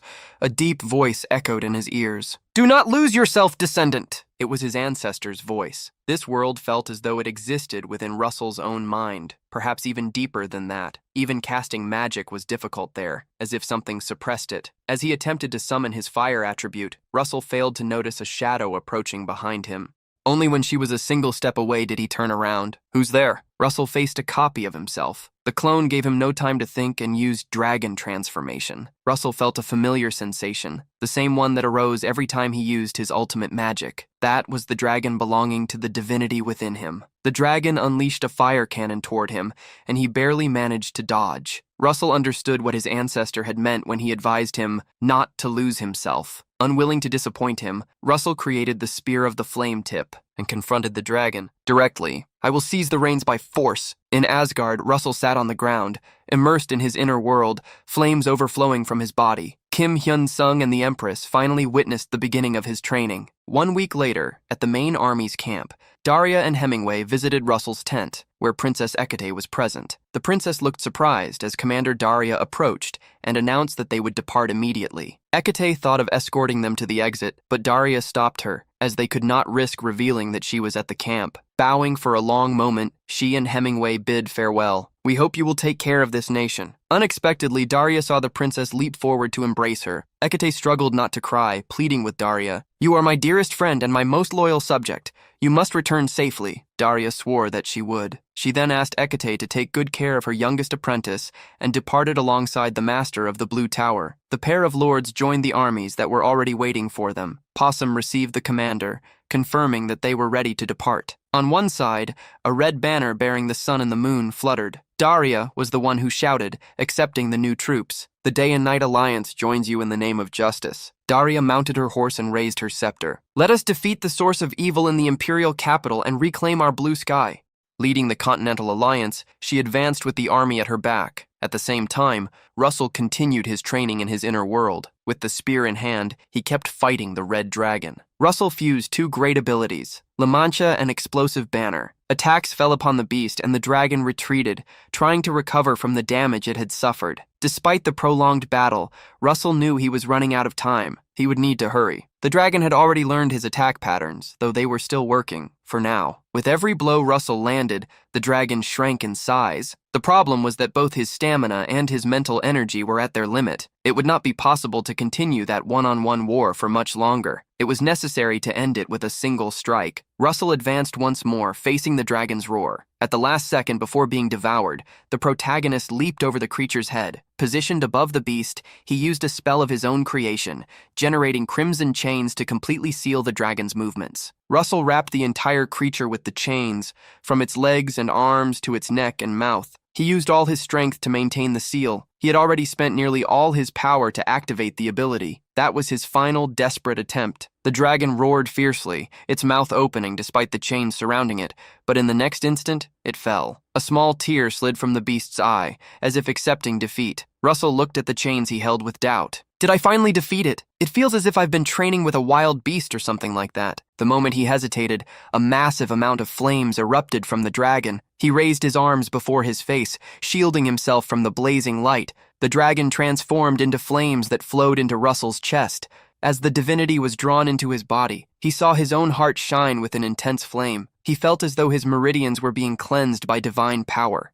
The power was strong enough to tear apart the body of an ordinary person. Struggling to endure such energy, Russell let out a deep cry. When he awoke, he was back in the training hall. Kim Hyun-sung received him, congratulating him. The ancestor asked the young man how he felt after obtaining the Dragon Emperor's divinity. Russell revealed that he felt divine power flowing through every mana meridian in his body, as if it constantly coursed within him. Hearing the description, his ancestor instructed him to check his mana cycle. As soon as he looked into his internal power, Russell was left speechless in shock. He had advanced to the 9th circle. That was the realm humans reached when they ceased being mortal and attained the stage of transcendence.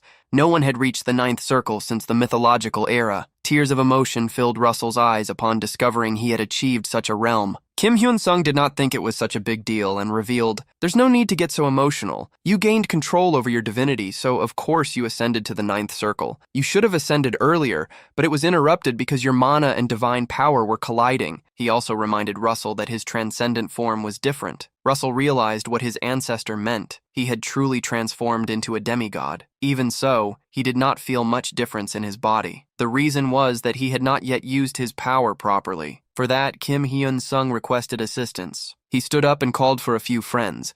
Countless beings from different mythologies entered the training hall. All of them would train with Russell. They were experienced in war, even within the divine realm. Although he appreciated his ancestors' consideration, Russell wanted to return immediately to the material world before it was too late. However, Kim Hyun-sung reassured him. "Don't worry, only a month has passed." Russell nearly fainted upon hearing that. "What? Why didn't you tell me that before?" Kim Hyun-sung teased the young man. "Do you really think time flows in the divine realm the same way it does in the material world?"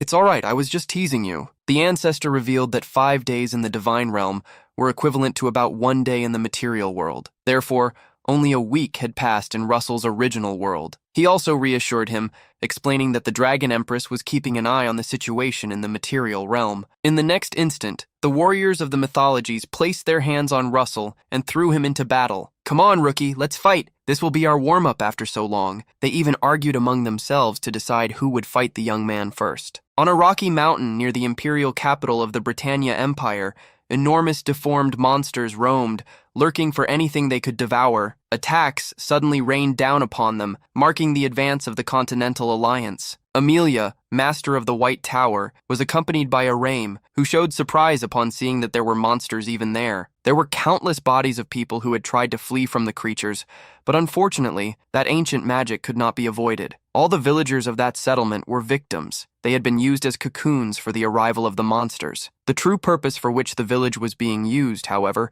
would only be discovered when they drew closer to the capital. Arian sent a mental message to Amelia, asking for her help. The two elves quickly moved to Arian's location, who pointed in a certain direction. They were shocked when they saw what stood in the middle of a crater, surrounded by monsters. A giant black egg. The monsters circled that egg as if worshipping it. The group did not know what or who was inside it, but they were certain that if that thing awakened, it would mean the end of the world. In the training hall of the Divine Realm, one of the deities training with Russell commented to his ancestor Kim in surprise. "It's been 3 months, does he never get tired?" Kim Hyun-sung boasted about having such a descendant. Russell felt that he now handled the power of divinity much better while fighting, yet that alone was not enough. After fighting against an armored knight and managing to hold a draw, Russell asked to spar once more. However, the Roman warrior did not think it was necessary. Russell was currently at their level. Further training would not bring him significant gains. The young man, however, wanted more. "But this still isn't enough. I've only just begun to use divinity freely." His ancestor joined him and instructed, "Knowing that you can still improve is proof of your growth. Everything has its phases. Go out and take a walk or something." Russell walked with Kim Hyun-sung above the white clouds. As they strolled, Kim Hyun-sung recalled a proverb, "Know your enemy and know yourself, and you will win every battle." With that, he asked Russell, "Who is your enemy, and what is his objective?" Russell hid nothing, a transcendent cultist. When the passage to the realm of darkness was sealed, he made a contract with an existence from another world to recover the power he lost. Kim Hyun-sung raised his eyebrows, recalling the past. He revealed to his descendant, "That man was my apprentice. His name is Vlad Dracula." Memories returned to Kim Hyun-sung's mind as he continued. "When I first met him, he was just a child. He had lost his family to war and was starving. I accepted him as my apprentice and taught him magic. He was a genius. He reached the level of Tower Master before even becoming an adult, but his exceptional talent became poison. Even after many years, when he failed to break through the barrier of transcendence, he fell into despair. There was a great flaw in Vlad. He compared himself to his master and began to torment himself endlessly. He sank deeper and deeper and would not listen to a single word I said. With his heart weakened, he finally yielded to temptation and became the first cultist to ascend as a transcendent. Not long after, a war broke out between the gods and the demons. The divine beings won and sealed the passage to the realm of darkness. After losing his power, Vlad took advantage of the moment when Kim Hyun-sung remained in the divine realm after the war and stole his body. As they sat on the temple steps, Russell questioned why Vlad would do such a thing. According to his ancestor, Vlad intended to rise in rank using the divinity that resided within that body. Russell finally understood why the emperor's hair had turned black. The problem was that Vlad used a fragment of Kim Hyun-sung's flesh from the material world as a clue to trace an otherworldly existence capable of restoring his power. Now, having obtained both his former master's body and his lost power, Vlad was close to resurrection. Russell stood up hastily and pleaded, "Ancestor, send me to the material world right now. I've reached a higher realm and can handle divinity, so I can stop him." Kim Hyun-sung shook his head. "That's impossible. With your current power, I cannot guarantee victory. Perhaps after you complete the final training." Hearing this, Russell wanted to begin immediately. Kim Hyun-sung extended his hand and revealed, "The final training is to create a sphere." In his palm, a sphere of fire appeared, something that seemed simple, yet was profoundly complex. In the material world, Daria and Hemingway went to the place where Arian had found the egg. Curious, Hemingway asked whether that enormous egg was the Emperor. Observing traces of Russell's divinity mixed with an unfamiliar energy, Daria confirmed, "It's him without a doubt." Amelia suddenly approached the two, causing the monsters to notice their presence. It did not matter, for Amelia brought a message. "The Alliance is ready!" The plan was to unleash a strike powered by the entire Alliance against the monsters. That way, the trio could attack the egg. Daria gave the signal. Let's begin the operation immediately. She and Hemingway advanced, while Amelia mounted her plush bear. The elf's eyes shone with the energy of nature, and the wind around them was stirred by magic. Blow, blow, and come to me, O vast current that dwells above heaven and earth. Amelia created a massive tornado that hurled the monsters into the sky.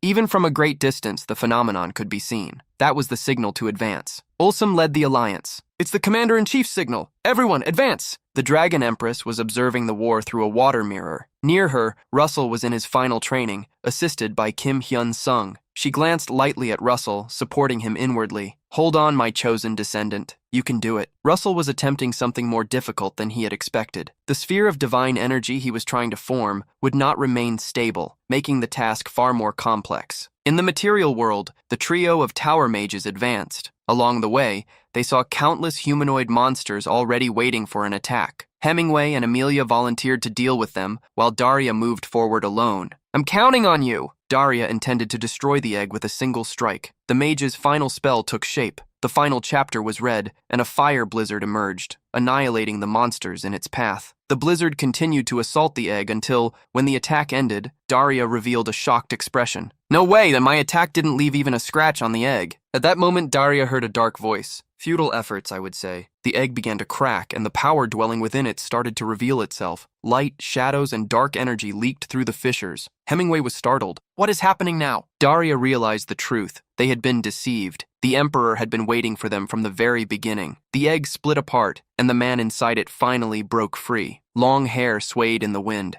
Vlad, in Kim Hyun-sung's body with his original power fully restored, opened his arms, feeling the breeze of the material world. What an incredible feeling it is to be reborn. Shadows ran across his body until they formed the black suit he liked to wear. Walking toward the trio of mages while the entire alliance plunged into war, he mocked, You are stubborn enough to make me feel pity. When ruin is an inevitable destiny, I wonder, what are you fighting for? Looking around and not seeing Russell, he asked curiously, Could it be that he's no longer alive? Furiously, Daria refused to answer. She raised her power to its maximum, preparing her strongest spell. However, before she could chant the incantation, the building behind her collapsed after being struck by the Emperor. The attack was so fast that fear appeared in the trio's eyes. When they looked back, the Emperor mocked the sight of the three, jokingly commenting, Oh, I missed. It's been a while, so my aim isn't as good, but I guarantee my next attack won't miss. He extended his hand toward the three, and dark energy gathered once more into a sphere. In the training hall, the Empress and the Ancestor watched Russell attempt to create the sphere of divine energy. The protagonist strained himself, frowning heavily, until once again he failed and allowed the power to explode over him. Failing yet again, he fell to his knees, unable to believe that handling divine power with precision was so difficult. Kim Hyun-sung approached from behind and murmured, At this rate, it will never end. You need to return to the material realm quickly. Surprised, Russell asked how his ancestor knew what he was thinking. Kim Hyun-sung laughed upon hearing the question, for it was written all over Russell's face. Asking whether the young man knew why he had not been succeeding, the ancestor held his shoulders. On these narrow shoulders rests the future of the material world, the kingdom of Endymion, and even the people you care about. All of that is weighing on you, so of course the burden is heavy. Russell hurriedly stood up, declaring that he needed to protect everyone. His ancestor, however, questioned him. How do you think you were able to remain in the divine realm until now? Just as you have protected them up to this point, they have also been protecting you. Just as they believe in you, you must also believe in them. Focus only on the magic in your hands. Russell listened to his ancestral master's advice and successfully formed the sphere of divine energy. The ancestor and the empress confirmed, The final training is complete. Russell's eyes widened as he received a mission completion notification. You have reached the supreme stage of fully manifesting divinity in its complete form. You have established your status as a ninth circle archmage and demigod. You have been formally acknowledged by the divine dragon king and the savior of the other world. There is no reward, but sincerely congratulations, descendant. Russell was surprised to see the status window and looked at his ancestor, who scratched the back of his neck in embarrassment. He revealed to the young man, It's been a long time, hasn't it? This is called a status window. I got the idea from the games of the world I used to live in. I assigned missions at each stage, and upon completing them, you receive rewards. You can call it a kind of magical guide that helps the practitioner grow. Russell was moved to realize that it had been his ancestor guiding him all along. Though proud, Kim Hyun-sung also revealed, but I planned everything so that the magic would activate when the ring of the divine Dragon King met the dragon heart. So instead of me, you could say that your mother guided you here by fate. Both the Empress and Kim Hyun-sung placed their hands on Russell's shoulders. The ancestor wished to deliver the final mission personally. O savior of this world, go and do what you must do. Russell cried out in response. Yes, ancestor! The princess was hanging white sheets beside the tent where Russell slept. Unusually, the wind was strong. The princess's tired gaze turned toward the horizon. The battle should have already begun, and all she hoped. There were too many uncertainties. The princess asked Pepper and Sherbet to help her carry the sheets back inside the tent. She would fetch a candle to say a prayer, asking for everyone to return safely. As the trio entered the tent, the linens fell from their hands and tears streamed down their faces, for the one they had been waiting for had finally awakened. On the battlefield, Hemingway and Amelia were already on the ground. They could no longer stand. Daria used every ounce of strength she had left to remain upright and face the enemy. The Emperor, however, was far too strong for her. To think you managed to endure until the end with such a fragile body. He walked toward her with a mocking smile. Haven't you understood yet? It's over for you. The moment I revived, fate was sealed. It will be the end of your lives, and of those fools buying time because they believe in you. Not far from there, countless ferocious monsters charged against the Alliance army. One warrior was surrounded. That would have been his end, but a massive blaze of fire wiped out the monsters in an instant, saving him at the last moment. Taking the lead, Usham, the one who had saved him, asked, "Are you hurt anywhere?" The knight was fine and could continue fighting. Hubert joined his friend and warned, "We can't hold much longer. We've already lost a third of our forces." Grinding his teeth, Usam grew increasingly anxious at the lack of any signal from the commander-in-chief. He could feel the clash of immense powers coming from the capital, but he had no idea how the situation stood. It was clear. If a battle had erupted in the capital, then there was a strong chance their surprise attack had failed. If that were the case, there would be no reason to keep holding the monsters back there. A nearby knight suddenly looked up at the sky. "There's something flying up there!" Oshem turned quickly, believing it to be an enemy. But as the knight sensed the energy, she realized they were reinforcements. Muya's battle-hungry laughter echoed across the battlefield. She and Ilo were carrying Pepper and Sherbet. The Beast King felt power flowing through her body and exclaimed excitedly, "So this is what it feels like to come back to life? The power is flowing so intensely I can barely contain it." Although she disliked agreeing with Moya, Ilo had to admit it, for she felt the same. The two joined the two small dragons, leaping together onto the battlefield to unleash their energies. Far from there, the outcome of another battle was about to be decided. The Emperor seized Daria, lifting her off the ground. Before delivering the final blow, he looked toward the distant sky, sensing a familiar energy approaching. Before he realized it, Daria had already been taken from his grasp. Russell set his master down gently, apologizing for arriving so late. Daria looked weakly at her disciple, who turned to face the enemy. Feeling the power of his former master, Vlad asked darkly, "So you were truly alive? Did Kim Hyun-sung play some kind of trick? Interference between the divine realm and the material realm is strictly forbidden." Russell replied with only a few words, "Shut up." The protagonist slightly raised his hand and chanted, "Aid me, O four spirit kings, Zephyr, Demeter, Agni, and Amphitrite." The spirits of air, earth, fire, and water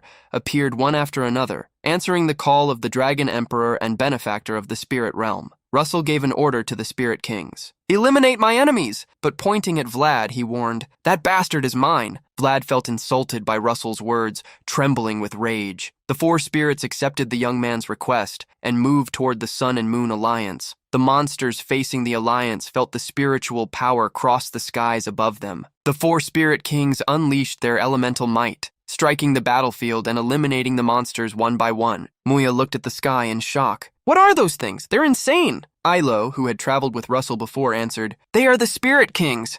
Russell had summoned them. Even from a distance, the Emperor watched the four great Spirit Kings fighting. They should not have been able to cross into the material world. This meant that Russell, all this time, had been hiding a rather interesting trump card. While focusing on the Spirit Kings, Vlad lost his attention, and the divine power unleashed by Russell struck his face. 2 cuts appeared on the Emperor's cheek, and he ground his teeth fiercely.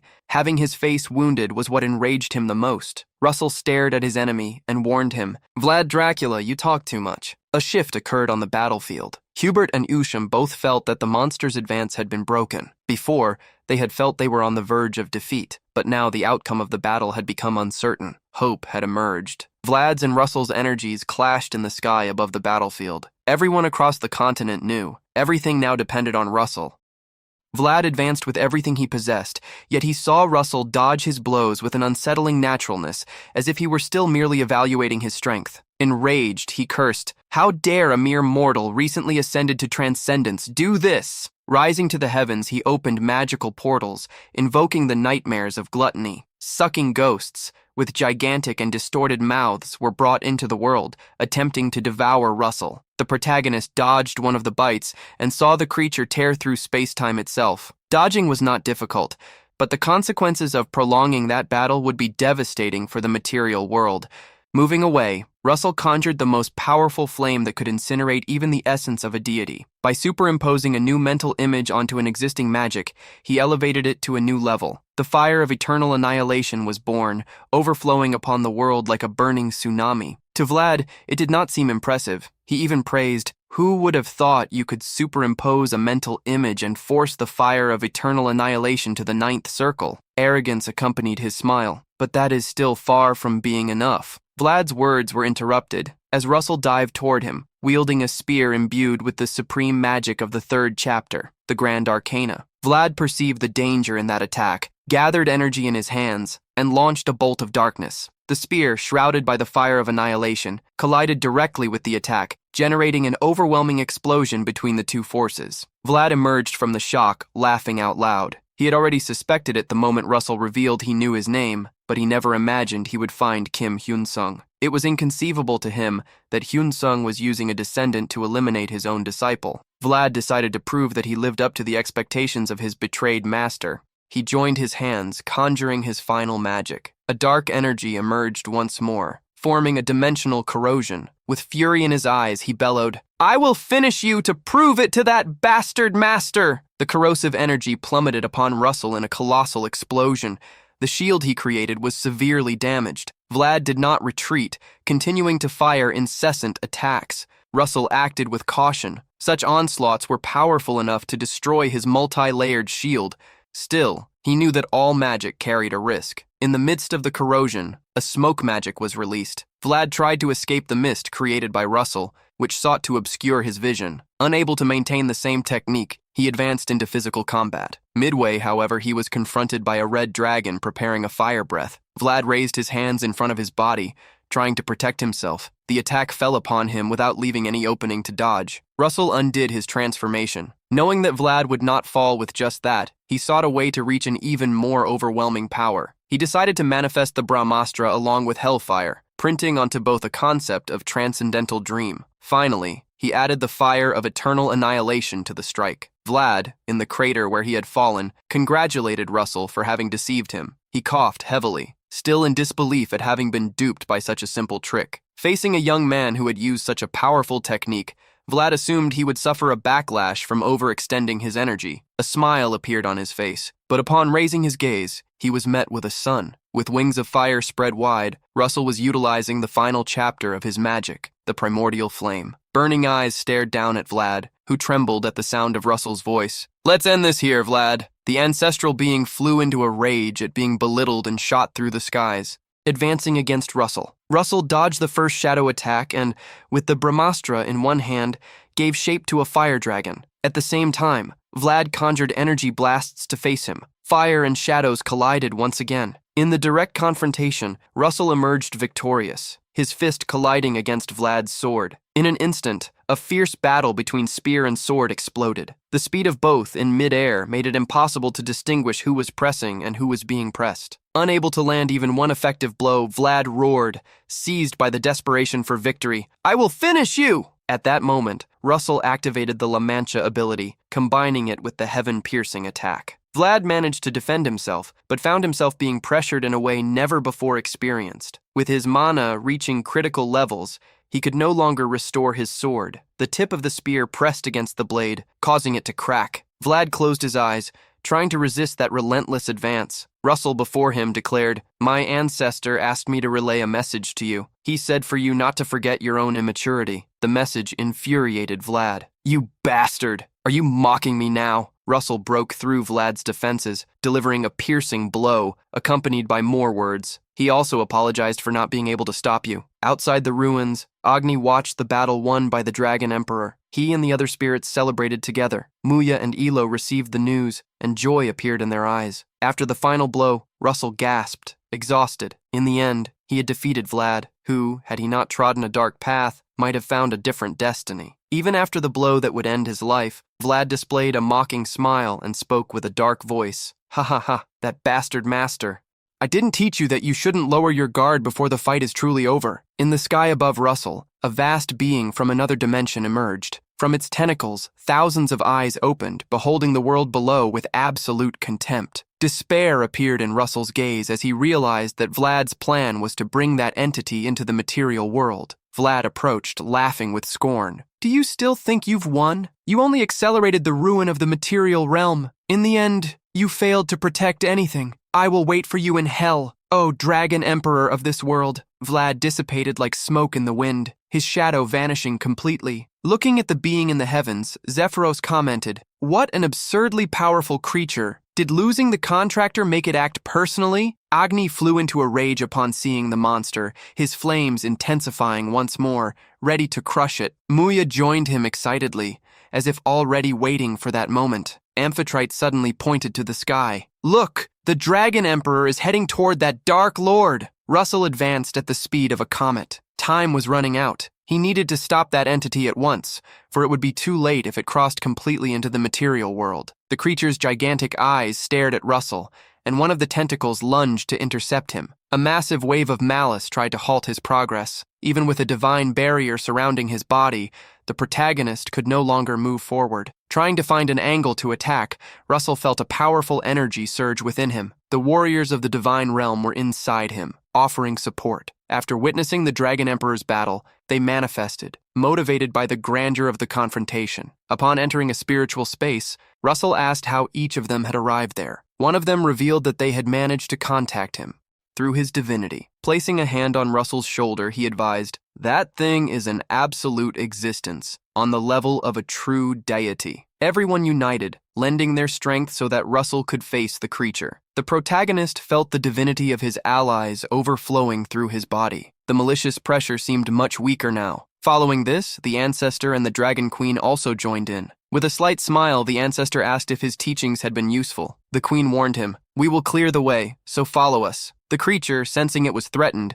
began to lash its tentacles. Each of the deities offered to protect Russell's rear. From moment on, the Dragon Queen and the ancestor Kim Hyunsung advanced, leading the way. The ancestral duo created spheres of fire, attacking the creature to open a path, allowing Russell to advance amidst the chaos and deliver the decisive blow. Like a flaming comet, Russell burned his entire essence to strengthen his attack. Even from a distance, the spirits, Muya, Elo, the dragons, the members of the Tower of Flames, and especially Hecate, felt his effort. Throughout the kingdom, voices of supplication echoed, wishing for the blue sky and the moonlit night to return, and for tomorrow's sun to be preserved. Russell did not know if it was due to the divinity within him, but he could feel the despair of everyone in the material world. He took that feeling upon himself, channeling it into everything he possessed. Russell unified two forces, the divine and the demonic, concentrating them into his spear. This time, his attack tore through the Dark Lord's tentacles as he advanced without hesitation. The ancestor smiled, relieved to see Russell achieve what he had not, becoming the true savior. A few months later, in the capital of Endymion, everything seemed to have returned to normalcy. Now children watched puppet theaters that narrated how the final battle had occurred, and how the hero, transformed into a star, defeated the evil being that tried to devour the world. The man controlling the puppets announced, "In the end, thanks to the hero's magic, the darkness retreated, and the world regained its peace." From the window, Hubert observed the situation of the kingdom. With the collapse of the empire, refugees appeared in great numbers. Additionally, remaining monsters and cultists continued to attack. It would still take time before they could say that peace had been fully restored. Even so, the general mood seemed surprisingly light after the storm. Hubert headed to a cathedral. There he found Daria, who was already showing concern about his lateness. Irritated, she rebuked him. "What happened to your clothes? It is your junior's wedding. This is why you still haven't found anyone." Throughout the hall, Nobles from various regions talked among themselves. At that moment, someone interrupted Daria, asking if everyone had already arrived. The Master of Flames was surprised to see who had come. Olsen drew attention with his elegant attire. Being the groom, he was impeccable. Embarrassed, he scratched the back of his neck after hearing a compliment from Hemingway, the master of the Blue Tower. The mage asked how Olsen Vermilion had met his wife. Blushing, he replied simply, "Naturally, we met on the battlefield, hehehe." Olsen placed his arm over Hubert's shoulder, advising him to get married as well. Meanwhile, Daria began to worry again, as there was still another person running late. It was then that the person she was waiting for arrived, arm in arm with Princess Hecate. Daria was surprised, as she had not even noticed Russell's approach. Such was the level he had reached. Irritated, she rebuked him. "Shouldn't you be married by now, too?" Russell scratched his head, attributing the blame to the problems caused by the war. Hecate exposed him. "He hasn't even proposed to me yet. Are we just going to stay engaged?" After a few minutes of conversation, Olsen and his night wife took the stage, where Hemingway took over as the host of the ceremony. Everyone was present. Muya, catching the scent of her human, while others watched the ceremony intently, celebrating in honor of the couple. Then came the moment for the bride to toss the bouquet. Several people stepped closer. Muya asked what was happening, and Donovan explained. "They say whoever catches the bouquet will be the next to get married." Muya and Ilo heard this and began to compete to catch the bouquet. Russell could not contain his laughter as he watched them. The bride tossed the bouquet. Muya and Ilo ran to reach it, but the flowers flew over them and fell directly into the princess's lap. The bride and Olsen exchanged satisfied looks, happy to see the plan work. With the bouquet in her hands, the princess showed it to Russell. That became a sign. It was not long before the wedding of the two finally took place. Once again, the bouquet was tossed into the heavens, marking the beginning of a new era in the story of Russell Raymond and the Kingdom of Endymion. Hello, I am Sungmin, the adaptation artist of Dragon Devouring Mage. I still vividly remember how nervous I was when I sent the first script for the second season,